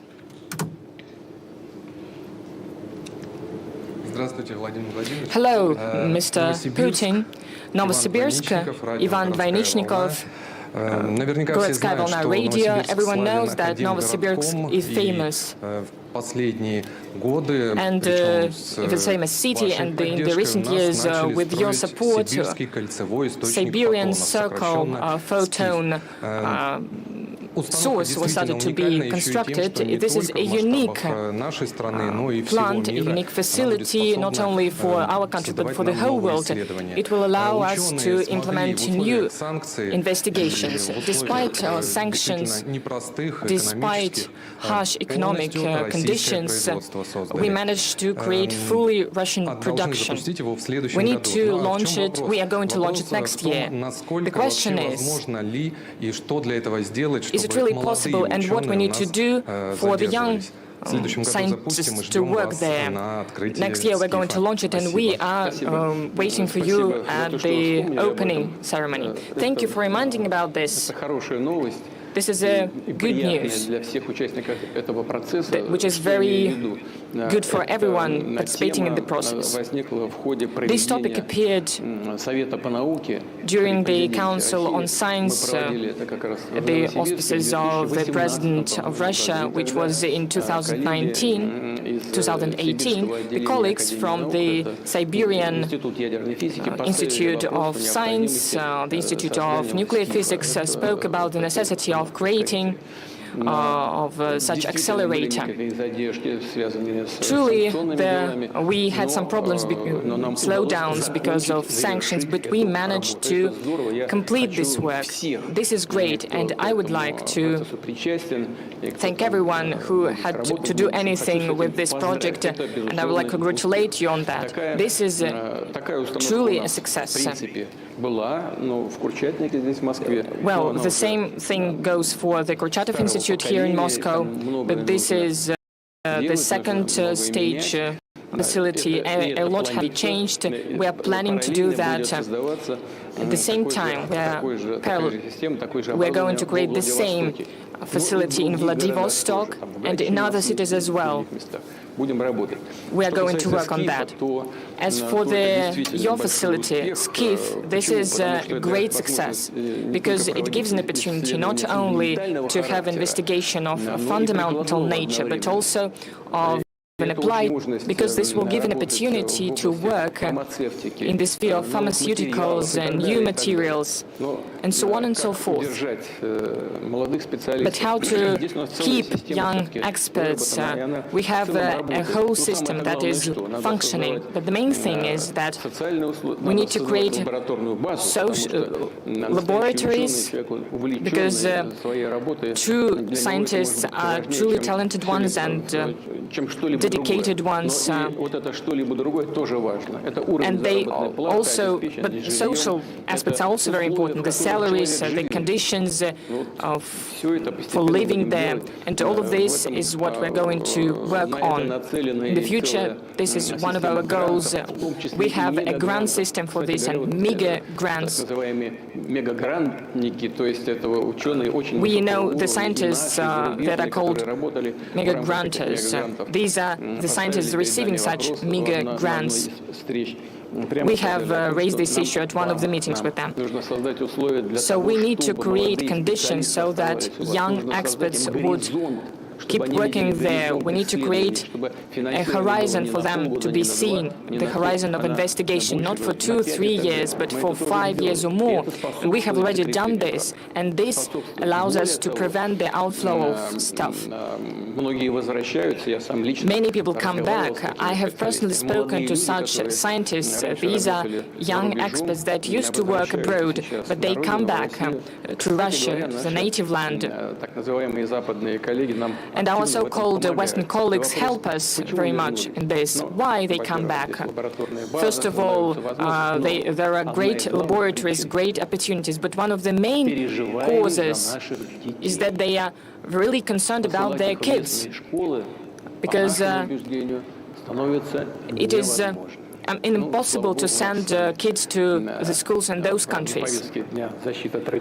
Well, we have protection of traditional values on the agenda. And together with the other conditions, they decide to come back to Russia. And there are more and more such people. Well, we'll keep working on all of these tracks. I'll try to come to visit. Let's give a couple of opportunities to journalists. Please don't shout. Well, I have the patriarch of the Kremlin pool, Alexander Gamov. Please. Alexander, if you have a question, you haven't raised your hand. Yes, please. Thank you very much. Alexander Gamov, radio and newspaper Komsomolskaya Pravda. Mr. Putin, this year Komsomolskaya Pravda celebrates 100 years since the publication of the first newspaper. We have received an order of valiant labors. Thank you for this high praise. We would like to thank you. I would like to remind that the first direct line was hosted by us. But, well, I have a question from our newspaper. I would like to know how now is developing or implementing the program of the Time of Heroes. You were the initiator of this program. Do you follow this project? How people participating in this program cope with their work? Those people who are now working as the leaders of regions, how justified is this program and how long we're going to have this program? What other postings we're going to see? Thank you. You know, first of all, let's remember the participants of the Great Patriotic War, those who were fighting in the fronts of the Great Patriotic War, came back. They reached great results in culture, in science and education. When I went to university, I had teachers who were participating in the Great Patriotic War. We respected them greatly. There was those who were gravely injured. I had a teacher who didn't have a leg and he had a prosthesis, but he was an excellent expert in his sphere. We all remember him with gratitude. And we remember the knowledge that he gave us. Let's remember Mr. Nikulin. And there are so many scientists who excelled in their spheres and truly truly were important for the development of our country. And the participants of the special military operation. Let's take Narina Alexeyevich. I couldn't recognize him really because the hall is very big, but he was given a mic, and there is a camera, people knowing what they're doing. But when he entered the Security Council in Kremlin, he spoke there and everyone was looking at him very carefully. There is great potential that the guys from the special military operation have. But this is one thing to fight, and there is other thing to be a leader of a team or be a head of a big company or a region or a ministry. You need a talent for that. Of course, there are hundreds of thousands of soldiers in the special military operations zone. Not everyone wants to have such a career, civil career, but those who want and those who have potential, who have education, experience, are ready to receive it. It means that the government must do everything to give such opportunities to these people that are truly ready to fight for the interests of their own country. I've already explained how this idea appeared. I met young people, students. I looked at them. I looked at how they were communicating their ideas. What were their goals? What are the promising goals for the country, by their opinion? So when I listened to them, I had this idea. It's important to give opportunity to such such young people, to stimulate them. Of course, we need to prepare them, to train them, without any doubt. That is why we started this program.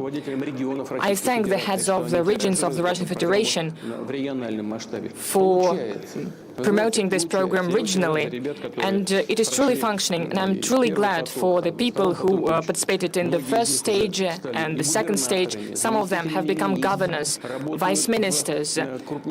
They work in our biggest companies. Several people work in the presidential administration. and they are truly successful. Of course, there are some difficulties. Some of them may try to work in some other sphere, but the program itself is functioning successfully. Mr. Putin, colleagues, there is a very important piece of news from Brussels. There was the failure, it was a real failure to take the assets. They cannot steal them, but they are trying, but still they cannot do this. Well, stealing is not really correct definition for that. Stealing, this is when someone is doing it secretly, and they are doing it openly. This is a robbery. This is a robbery. Why they fail to do this? Why they fail to implement this robbery? Because the consequences can be really harsh for the robbers. Why is that? It's really hard to do that, because they declare that they're not going to rob it, to take it. The idea is to make a credit using our assets. But you cannot just give out a loan. This will make consequences for the budget of a country, and it increases the budget debt of every country. If someone gives a loan, even secured by our foreign assets, it must be reflected in the budget of a country that does it. For example, in France, the public debt is 120%, and ours is at 17%. And our budget deficit is 2.6%. Next year is going to be 1.6%. In France, it is 6% per annum.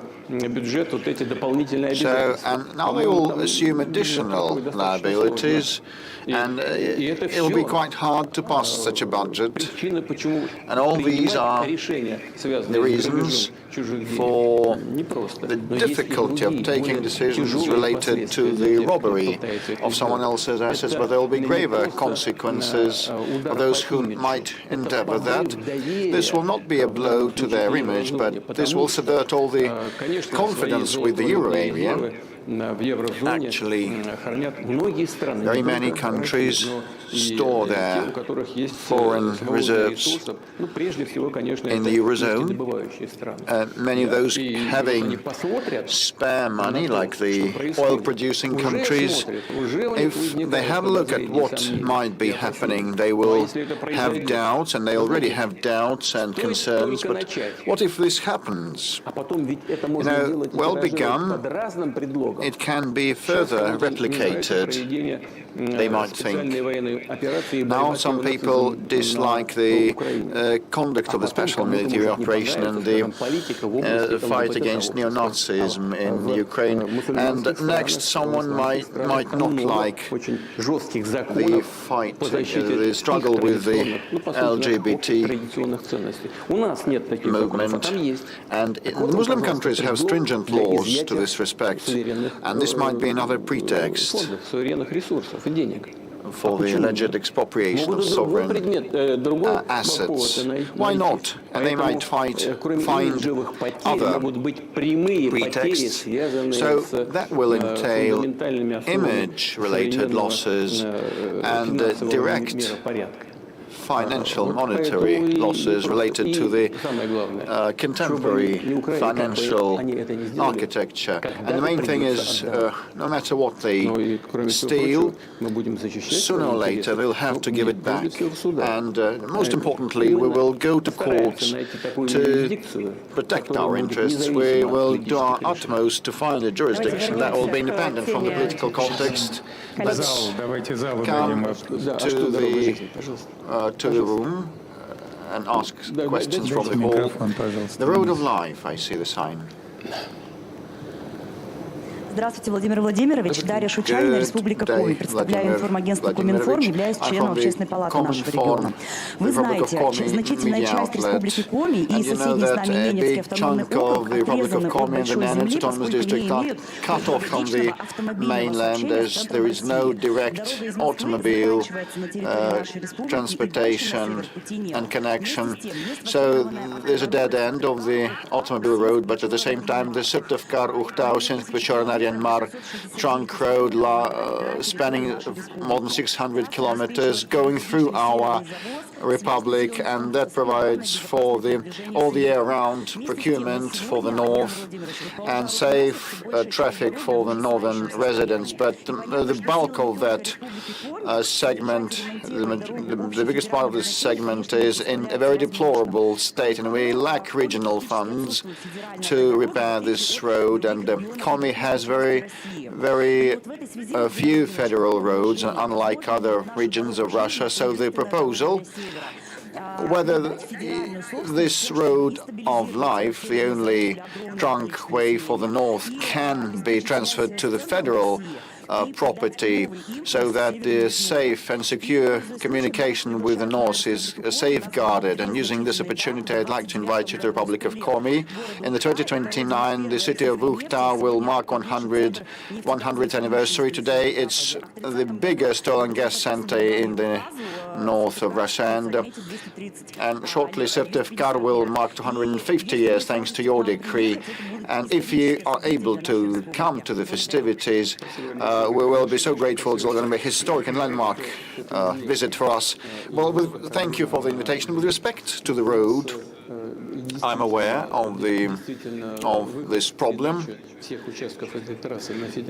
Indeed, transferring all the segments of that trunk road to the federal level, as there is a task of raising all federal trunk roads to certain quality standards, and this is almost complete. And now we are tackling the regional roads quality, but it can be broken down into several sub-issues: the northern procurement and the safety, traffic and road safety. So I cannot promise that we're going to start right away tomorrow, but I'll talk to the government and we'll find a way to respond and react. But thank you for the invitation. Mr. President, yes. So it's a combined format, it's a hybrid format, so we'll ask questions, we'll receive questions from different sources. Channel 1, the third row, this is our front correspondent. Amir Yusupov, war correspondent from Channel 1. I have 3 questions, hope to be succinct.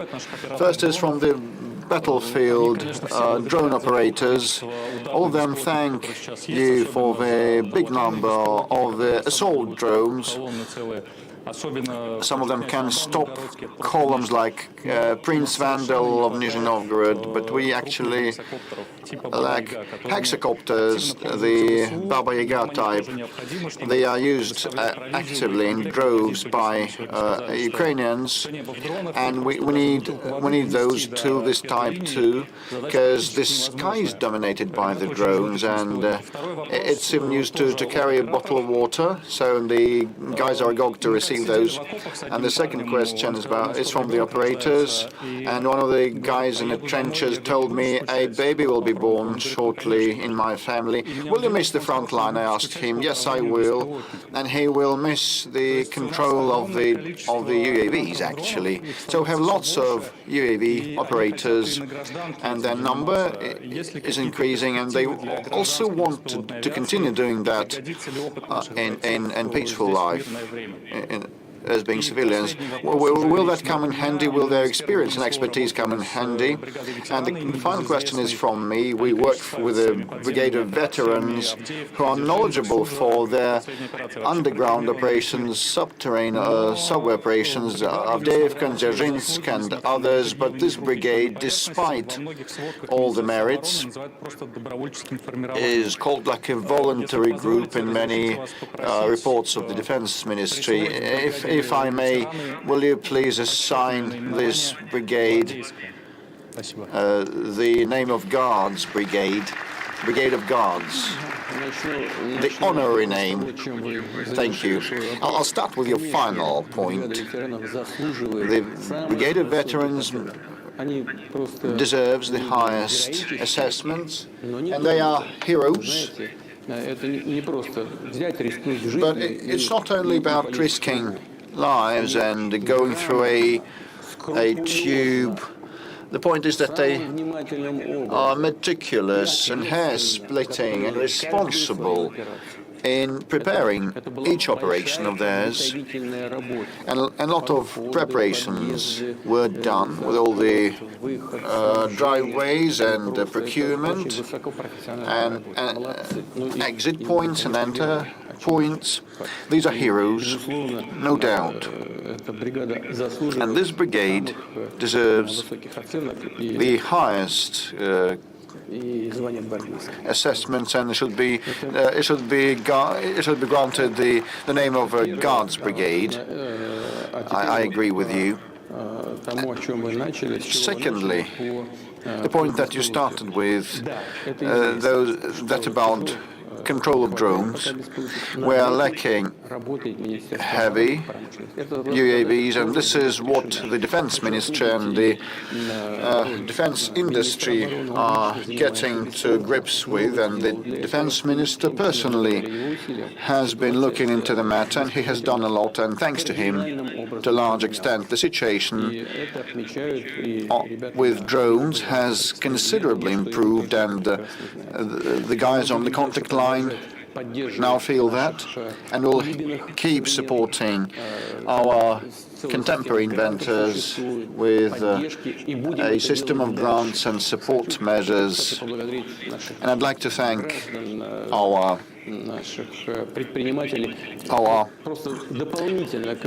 caring people and entrepreneurs. They have collected 83 billion rubles of donations, and that was spent on different things, but to a large extent on drones. I must say directly and frankly, one shouldn't shy that. We have become leaders. We still lack those heavy drones like Baba Yaga type, but with respect to the number of drones, we are ahead of our adversary on all the segments of the front line. This is an obvious fact, a hard fact. Now, with respect to the civil life application, in order to confirm this leadership, well, this can be confirmed actually only if those items used in fighting will be applied in civilian, in peaceful life. And it will also be used there will be the dual use of these items to improve the combat efficiency of our country. And all the delivery of mail and medicines and food will be conducted with the help of UAVs, like the airplane type or small copters, air-based ones. I'm speaking about the UAVs in general, airborne and seaborne, and we are making big headway in this respect, and this will have the support of the government in future. Now, with respect to the fighters on the front line that want to continue doing what they have been doing.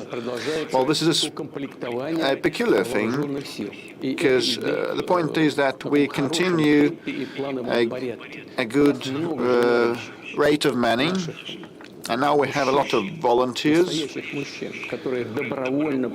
that want to volunteer to the front, conclude contracts to join the army,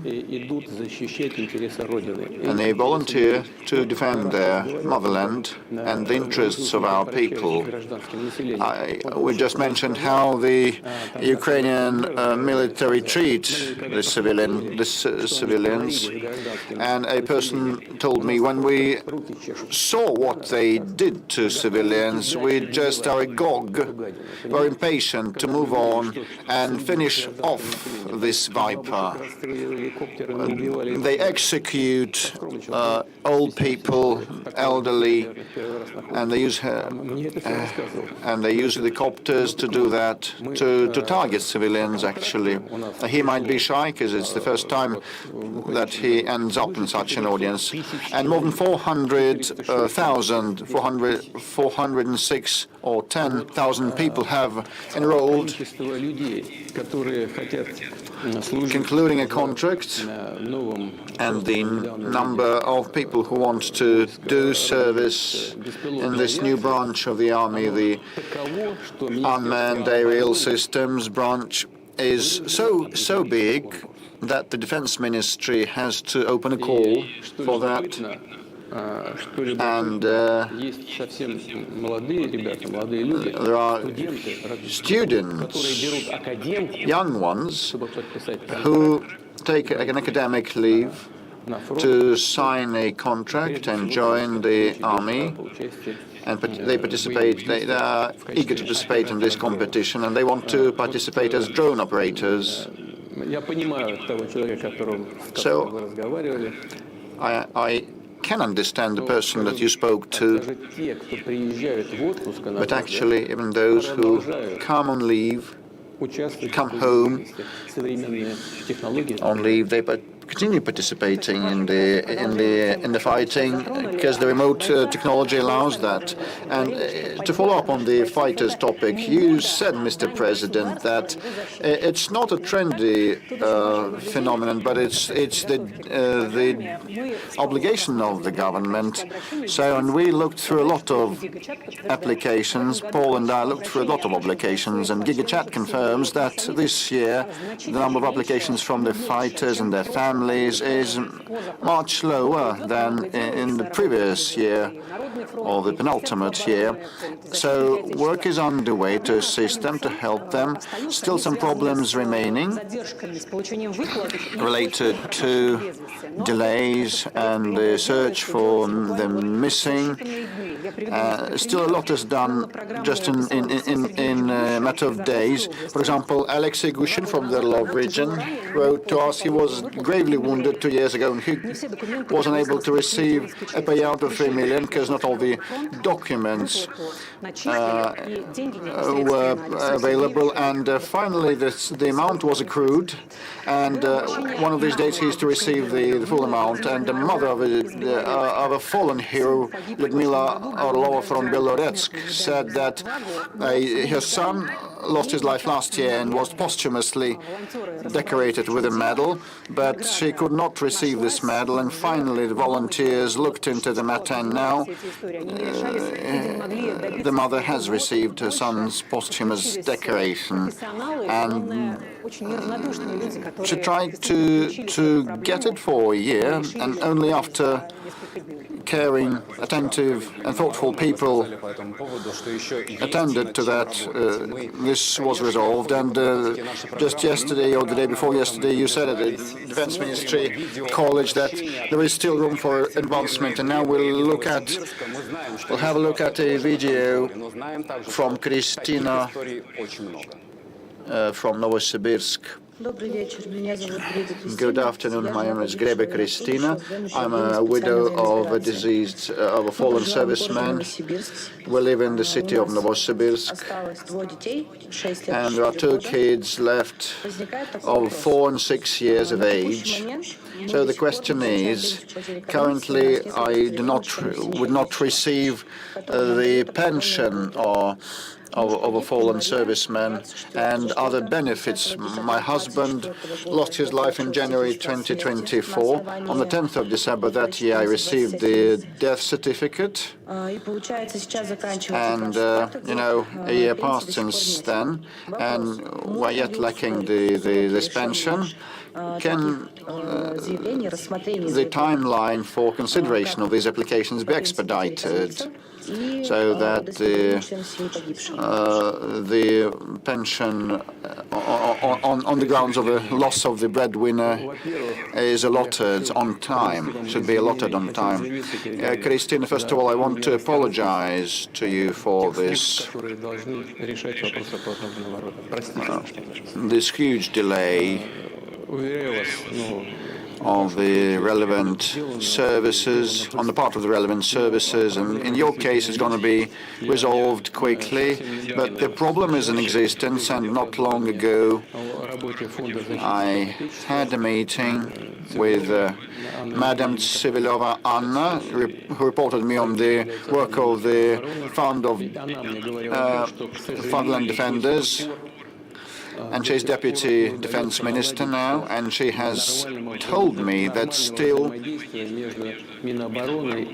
proper interaction between the Defense Ministry and the welfare unit of the government is not properly established, and there is a lot of red tape, and documents are lost while being transferred from one agency to another, and decisions are delayed and postponed, but we will work on that to expedite the thing. I will definitely keep track of that personally. I'll look into this issue. We should be swifter and quicker, so that rid people of additional difficulties, like in your case when they have 2 kids left after the tragedy. But there is also another issue pending, which is obvious from some of the questions received via various channels, and Mr. Peskov has handed me a file full of such questions and applications, the search for the missing serviceman, and in the case of Christina, I hope the problem she's faced with is going to be resolved quite quickly without any procrastination. Now, as for the search for missing in action, this is a topic of particular relevance, and I have to tell you that the Ministry of Defense has taken several steps with a view to addressing this problem. To be more precise, a coordinated center has been set up, which is charged with searching for the servicemen missing in action. Special units have been established in relevant units, and groups, a special registry has been set up as well. And if we look at the beginning of the year and at how things stand today, we'll see that the number of those who were thought to be missing in action has decreased by 50% as compared to the beginning of the year. So there is a 3-time difference. Of course, this work has to continue and it has to be improved. Rest assured, we'll do everything to make sure that the losses are brought down to a minimum. Mr. President, the issue of MIIs is very important. I know that even among our colleagues, journalists, there are family close friends who were participating in the SMO and who were considered to be MIIs. I think everyone will support you if we'll ask you to give an instruction to make sure that there is a special control, special surveillance of the issues from family. We have to remember about the issue of those who are missing in action and those who have been taken prisoner. Well, the instructions are there, and we're working together with the Ministry of Defense. Let's work with the audience. A couple of questions, several questions from the room, from the audience. Third row of this section, I think the Mir TV company. Yes, the lady in red. Thank you, Mr. Peskov. Good afternoon, Mr. President. Elena Dashkova, Mir TV channel. The issue of phone fraudsters is very acute. What about the measures taken by the government? Have they worked? Do you have any statistics on how we've managed to bring down a number of citizens who've been defrauded by these fraudsters? Yes, we've got some statistics. These measures have worked, they've yielded some results, and I think a lot has and should be done to address this issue. The number of such crimes has decreased by 7%, as the Ministry of the Interior has briefed me, and the losses have decreased by 33%. On the whole, there are some positive results. But I would like to address the citizens of the country. Fraud is still very much an issue. And the more sophisticated our devices are getting, the more sophisticated our life is becoming.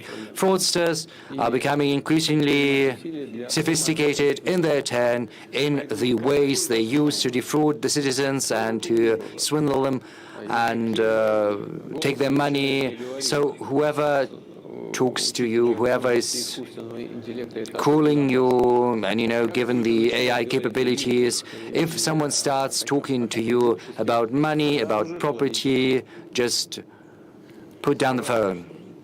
Just put down the phone right away. If someone is talking to you about property or money, not a single word. If banks, or there's someone personally. If you want to address an issue, just go in person, see someone from the bank. I would like to ask you not to talk about money or property on the phone. More questions from the room. I would like to ask the journalists to be as succinct as possible. Yes, we see a young man here, young gentleman, Children's Editorial Office. Good afternoon, Mr. President. My name is Maxim Zakharov. I'm with the Children's Editorial Office. Recently, you said that sometimes you drive a car across Moscow streets incognito. And when you speak at meetings or right now, you are in possession of a treasure trove of information. I would like to ask you how you get this information about what people really need. Well, I didn't say that exactly like that I drive incognito, that I drive myself. I'm just saying that sometimes I drive without the accompanying police cars and all that. And, these voyages, as it were, are useful because from the car window, it's very interesting to look not just at the road I usually take to get from my residence to the Kremlin and vice versa. It's very interesting to look at different neighborhoods of Moscow. It's interesting and curious to see what's happening around.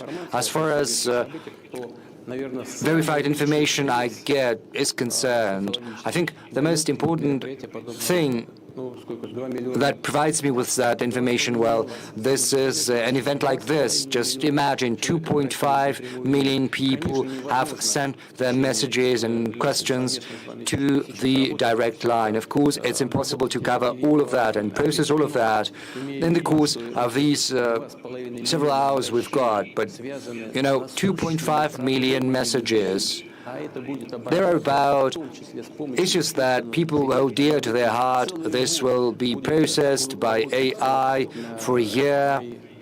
This information will be processed by my loyal assistance from the Popular Front. This is the front.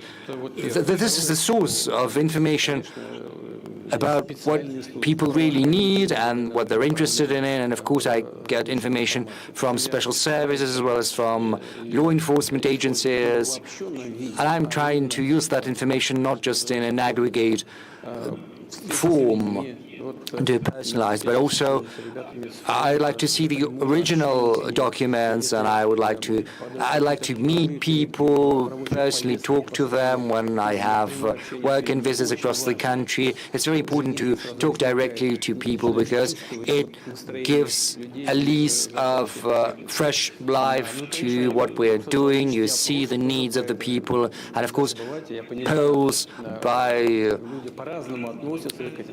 social studies agencies. Of course, people take these polls differently, but mostly these are polls of a professional nature. And of course, sometimes people are not happy with average numbers, with mean numbers, because these figures have nothing to do with what people are facing in real life. But these average data are important because they give us an understanding of what is happening in general across the country.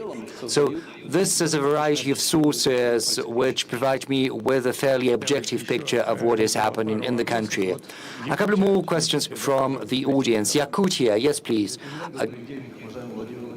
Good afternoon, Mr. President. Oleg Kolosov, Saka TV. We represent the coldest place in the world. Right now, the temperature is minus 50 degrees centigrade. The climate is inclement, and in that inclement climate, we highly cherish warmth and unity. 2026 is a year of unity of Russian nations and peoples, and we're all aware that the special military operation is bringing unity. And as a military correspondent, I know that our servicemen are fighting shoulder to shoulder, regardless of their religion or ethnic belonging, and they have this chevron, this shoulder patch. God with us, we're Russian.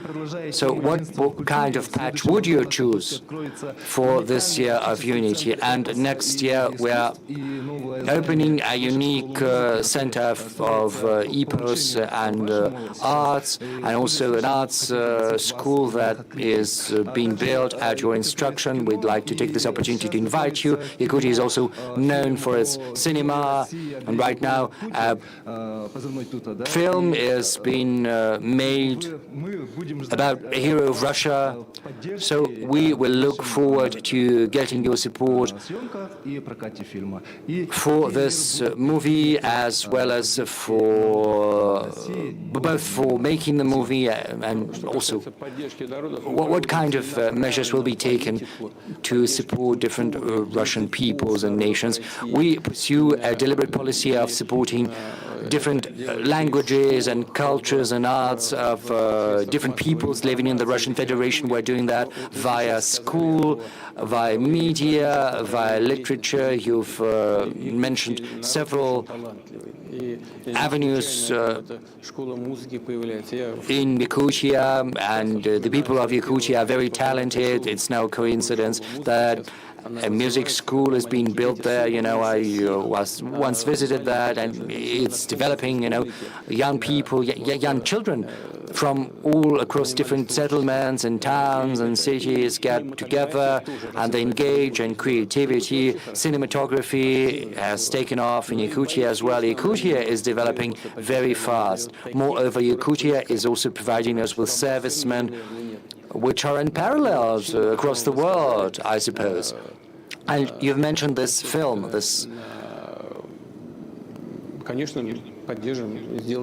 movie. We will certainly do everything to support that film once it's released and before, in the run-up to its release.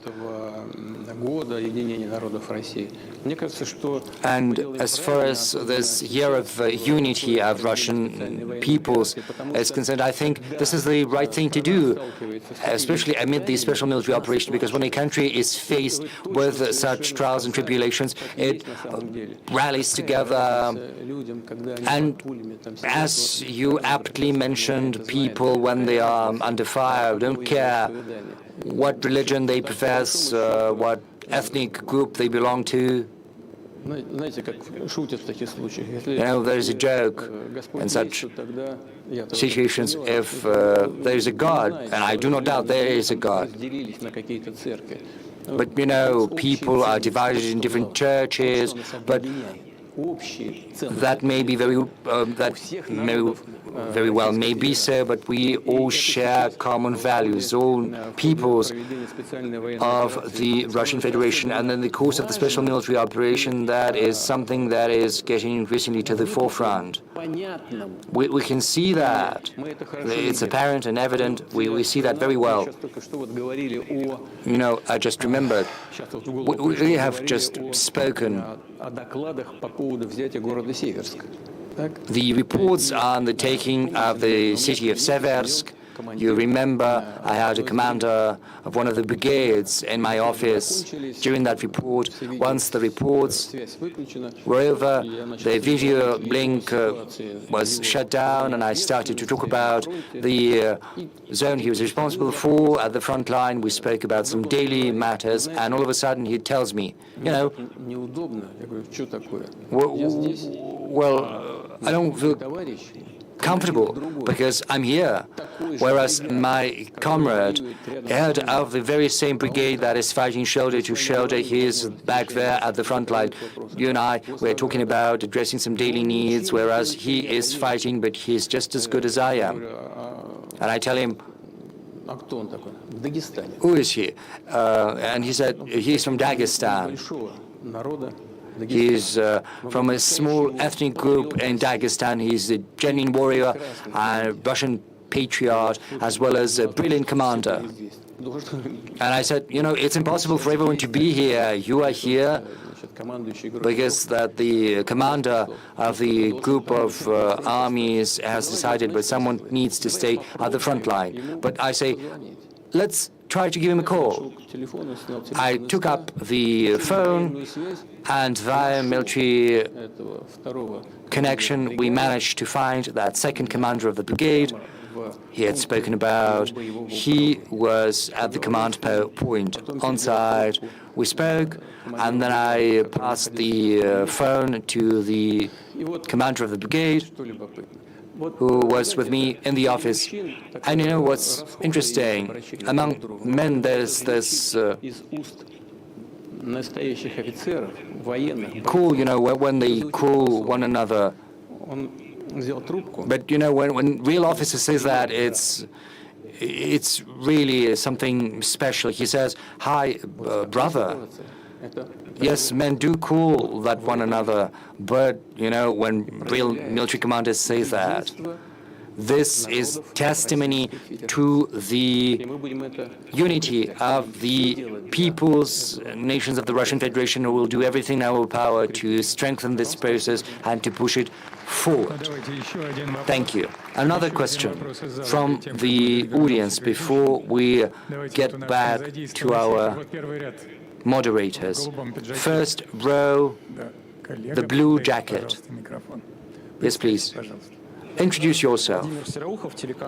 Vladimir Saraukov, good afternoon. RBC Radio next year ushers in many changes in taxation with a view to mobilizing budget revenue. What's the financial effect you're expecting, and will you relax these restrictions and tightenings when Welcome back. You're watching RT International. We are, of course, watching President Putin's end of the year marathon Q&A. He's been talking now and fielding questions for about an hour and a half, and it's likely to go on at least another 4 hours. So just to wrap up, what's been asked so far? First up, the obvious big question, when will the Ukraine conflict end? What's the latest? President Putin reiterating Moscow is ready to negotiate. It wants to resolve this conflict through peaceful means, but the red lines for Russia remain the same. He said Ukraine is preventing a resolution. However, there are some signals that Kiev does want to engage in some kind of dialogue. On the ground, since the liberation of Kursk, the initiative is firmly in the hands of Russian forces, and there's little doubt that Konstantinovka will be taken next. In all directions, Kiev forces are retreating. However, he said the Kiev government are stopping them, or preventing the troops from surrendering there. More questions on economic growth in general. Russian GDP grew by 9.7% in the last 3 years compared to EU GDP, which rose by 3.1%. And domestic issues have really dominated as well the Q&A a lot, with a lot of issues on quality of roads, inflation, employment figures. One question also from the widow of a fallen soldier who asked about expediting the financial support for her, the pension, since losing her husband. Mr. Putin promised to speed up this process. He would be personally looking into that and dealing with it specifically. So that's what we have so far. Plenty more questions to come, so make sure you stay with us for all the latest. Just bringing you up to speed on other world news now. A divided European Union is not going to be using frozen Russian assets to fund its Ukraine support and will borrow money instead from global markets. Hungary's Viktor Orban, however, is a sharp critic of the decision and says it brings the bloc closer to war. I think it's a bad decision. All the others, except the Czechs and Slovaks, think that it was a good decision. I think it was an extremely bad decision, which bring Europe closer to the war. And it looks like a loan, but of course the Ukrainians will never be able to pay it back. So it's basically lost money. And those who are behind that loan will take the responsibility and the financial consequences of that. 3 countries decided not to be part of it. That's an opt-out for Czech Republic, Slovakia and Hungary. So we are innocent.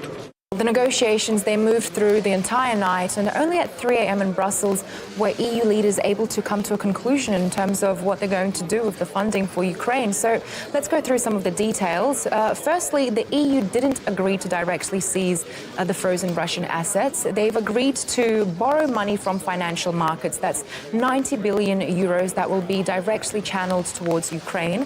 Secondly, the Russian assets will remain frozen but untouched for now. Now, the EU's position is that these Russian assets will only be returned to Russia if Russia pays reparations to Ukraine. However, Russia has stated that if the assets are seized, then this will be considered as theft, and legal actions as well as retaliatory measures might have to be taken. So many leaders, what's interesting to consider is many leaders such as France's President Macron and Germany's Chancellor Merz have stated their interest in actually using these assets. However, they've said that in order to gain access to them, there needs to be a qualified majority vote, and currently there is no qualified majority vote. So in terms of the loan, well, it comes with 0 interest, and the European bloc has stated that Ukraine will not need to pay back the loan unless Russia compensates for the war damages. So not all EU countries support this approach. 3 countries have already opted out. That's Hungary, the Czech Republic and Slovakia, which shows that there really is quite a division within the bloc right now regarding this issue. And many European leaders have stated that they have no choice. This is why they're taking this course of action. And some have even stated that the fact that they've even been able to come up with such a plan shows that there is unity within them. So let's take a listen to what they had to say. 3 countries decided not to participate in this loan. Do you think that the EU is still united on Ukraine? And don't you fear that the more the time will pass, the more the leader some leader will stop to support these type of actions. I think I will put it this way: as long as we are able to take the necessary decisions, then we are united. I'm looking in the results and the conclusions, and today is a good example that when something is necessary, then we are able to deliver. There are different opinions, different positions, namely on Ukraine.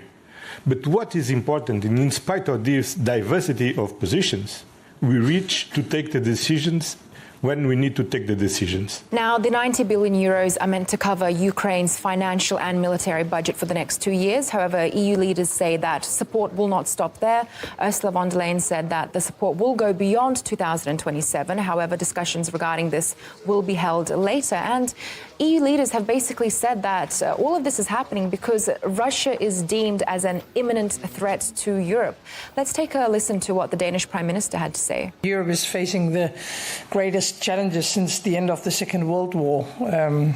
Russia's brutal war against Ukraine, hybrid attacks, a global uncertainty, and therefore it has been a key priority for Denmark during the presidency to make, or at least to do our part, to ensure that Europe is as strong as possible and, of course, to support Ukraine. After 4 years of war and now a hybrid war going on against all of us, then I don't think it has any, I mean, there's no idea of looking at Russia from a eastern or western or northern or southern perspective, because they are threatening the entire European continent and, of course, unfortunately, also our European Union. For leaders like Denmark's Prime Minister, this debate, it's no longer about intention, it's about perceived threat. And Moscow has consistently said that it's open for talks, it's open for diplomacy. It poses no threat to Europe. And if we take a look at what's happening right now with Washington and Moscow, well, they're trying to strike a deal in terms of a course of action for there to be peace in Ukraine right now. Just recently, Trump said that peace could not be nearer. And then if we take a look at Europe, well, it doesn't seem like they're going to limit their involvement in the conflict anytime soon, or if they're going to pull out their support anytime soon. So we'll really have to see how this develops. Russian Special Presidential Envoy Kirill Dmitriev says warmongers in the EU failed to bully countries taking the risky path of using Russian assets. Fatal blow to Ursula, Merz, Starmer, and the warmongers. They burned political capital pushing illegal moves against Russia's reserves and failed. There's no alternative, they said. Apparently there is. The whole world just watched you fail to bully others into breaking the law.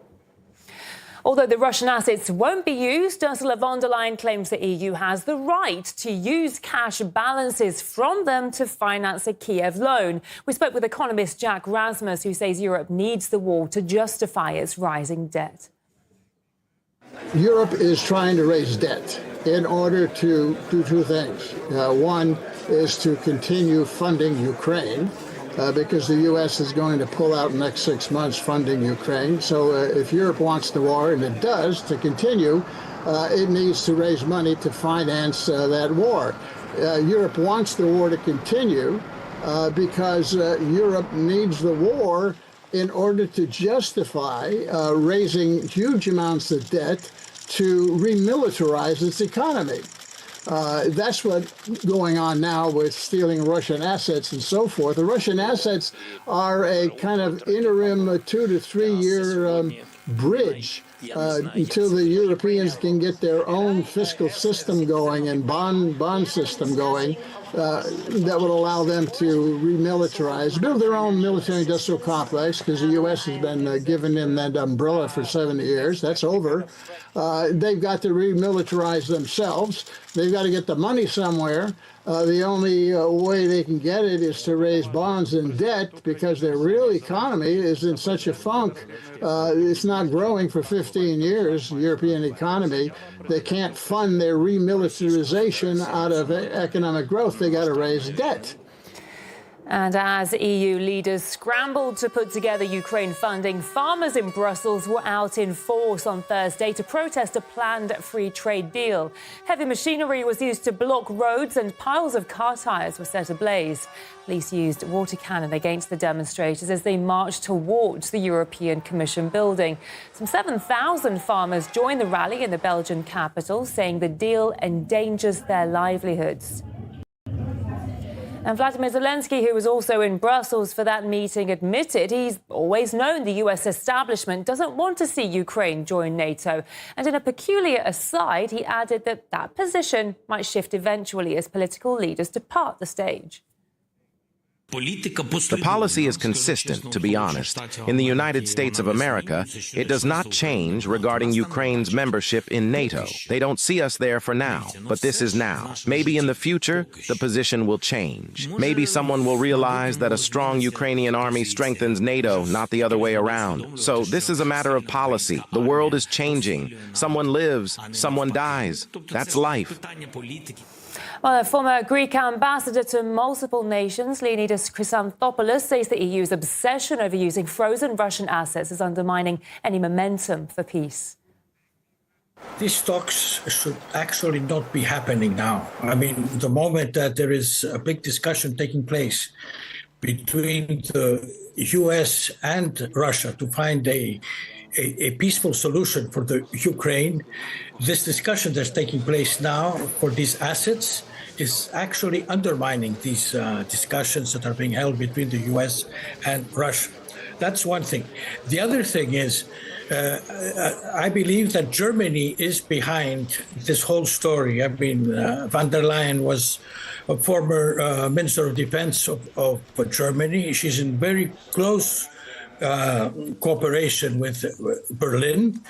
And I would like to stress that Germany does not have the moral authority to ask for these funds for the Ukraine. Why? Because Germany owes Greece more than 1 trillion euros for the damages on war, for the damages that she did in Greece during the Second World War, which Germany refuses to pay. Russian President Vladimir Putin is currently holding his end-of-the-year Q&A session with the nation's most pressing questions. They're flooding in from all over the country. He's going to be there for hours. Let's cross live to RT correspondent Igor Zhdanov to find out what's been discussed so far. So, Igor, you've been watching closely. Tell us some of the highlights so far, would you please? Absolutely, Nikki. Indeed, we are approaching the second hour of this big media conference and also a Q&A with the population. So it has been already well over an hour. But for Vladimir Putin, these are truly rookie numbers because he's known to speak, to answer questions for 3, 4, sometimes even closer to 5 hours. So indeed, this is just the beginning. We're not even past the equator. So far, Vladimir Putin, the Russian president, he dived straight into the situation on the front lines. It is yet another time that he briefs the population and briefs the public on the situation on the Ukrainian front. Here he took a moment, or rather he took his sweet time, talking about Russia's advances on the front line. He breaking down pretty much what the situation is like on every part, in every section of the front, going meticulously from one region to another. Summing this all up, of course, is the Russian troops. They are advancing all across the entirety of the front line. In some areas, the advances are happening at a faster pace. In other parts, they have been slowed down to a trickle. But still, the Russian armed forces, they are crawling they're crawling westward, and successes are are everywhere. He talked about the Ukrainian garrison being surrounded in Mirnograd. Well, now the Russian president has already referred to that town as Dmitrov, and that is the previous name of that town before the Ukrainian authorities began trying to get rid of all the Soviet legacy in the Donbass. And here's, in general, how Vladimir Putin summed up the latest and the biggest successes of the Russian armed forces on the front line. Immediately after our troops drove the enemy from Kursk, the initiative passed entirely into the hands of the Russian armed forces. I am confident that by the end of this year, we will witness further successes of our armed forces along the line of contact. The city of Kupiansk came under our control several weeks ago. Our troops are in control of the city, but are not yet advancing west, as they face a very important task: eliminating the group on the left bank of the Oskol River and recapturing another settlement. The group encircled there is significant: 15 battalions, 3,500 men. They, too, have not received the order to lay down their arms. Their chances are virtually nil. They are tightly surrounded by our armed forces. Now, all this doesn't look good for Kiev at all, especially given the context, given the timeline and the time frame that all of this is happening. That's amid a tedious peace process being brokered by the United States. And of course, the United States, Donald Trump infamously told Zelensky in public that he held no cards. And since then, really no cards added to the table. And Zelensky has been running out of options and running out of leverage, which had already been scarce. I mean, pretty much the only strong card that he did have in his hand was the Ukrainian presence in the Kursk region of Russia. But that really became the downfall of the Ukrainian troops, because after the Russian army kicked them out of the Kursk region, well, that's when the front began to slowly collapse for the Ukrainian troops elsewhere. So Zelensky has been in a crisis management mode, full on, pretty much in the fifth gear, trying to convince his allies, mainly the United States, because Europe so far has been more or less on board with Zelensky's plan to continue the war.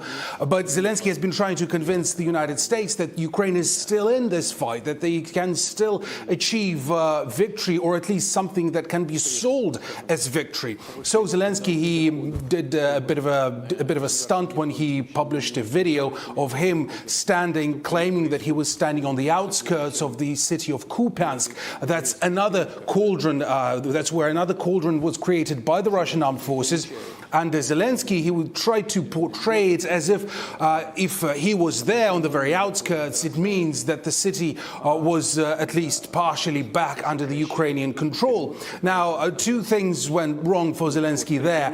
First, independent analysts, they checked out the latest footage from that very crossroads, from that stela, and it looked completely different compared to Zelensky's video. The nets, the fish nets that were installed around the road there to protect moving fighters from FPV drones, those fish nets, they looked battered and absolutely destroyed in latest videos, while in Zelensky's video, those fish nets were pretty much in a pristine state. All that raising questions and concerns that really that video shot by Zelensky, it was shot sometime earlier, probably months ago, and was just kept there, conserved and waiting for its moment, for an ample moment to be published by Zelensky.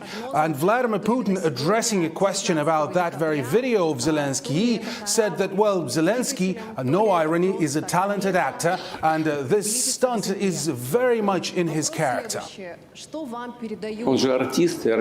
He is an artist, and a talented one. I say this without any irony. We know this from his films back in earlier times, so there is nothing unusual here. They say that Stella looks completely different now, but that's not the point. Stella is located some distance away from the city, roughly several kilometers. So why stand on the doorstep? Come into the house. That's right, if Kupiansk is under their control. The time will come when the guys finish their combat mission against the encircled group on the eastern bank of the river, then turn around and move west. It's only a matter of time. As for trying to retake positions at any cost, as is being done now in the Krasnoarmeysk area, the opposing side has had no success. Well, indeed, they have been trying to retake anything they can at any cost, that meaning the Ukrainian armed forces, of course. At the same time, geopolitically, internationally, Ukraine has been experiencing hard times as well, because even Europe, a steadfast support and ally of Ukraine since the very beginning of Russia's special military operation back in 2022, now Europe has been bickering about whether or not they should take and basically steal Russia's assets that are being frozen in Belgium right now and give them to Ukraine. Now, there has been a strong push by Germany, by the UK, by France to go ahead with this plan. Other nations, they have opposed it, mainly Belgium itself, which had been previously entrusted with Russia's assets, and they have been saying, well, if you do that, then we should all share the risks of Russia retaliating and responding in a similar manner and, nationalizing European assets that are in Moscow, that are in Russia. And so lately, just overnight, the European Union, they held a vote, and they decided, so far, they have decided against pretty much what Vladimir Putin called, quote-unquote, a robbery. They decided not to touch Russia's frozen assets just yet. And, well, here's how the Russian president commented on this vote.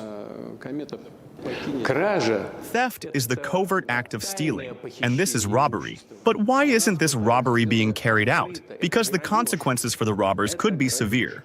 First, it is not easy to do. They have not declared that they will simply seize and take the assets, but instead, one of the ideas is to present it as repatriation, meaning issuing a loan secured by our assets.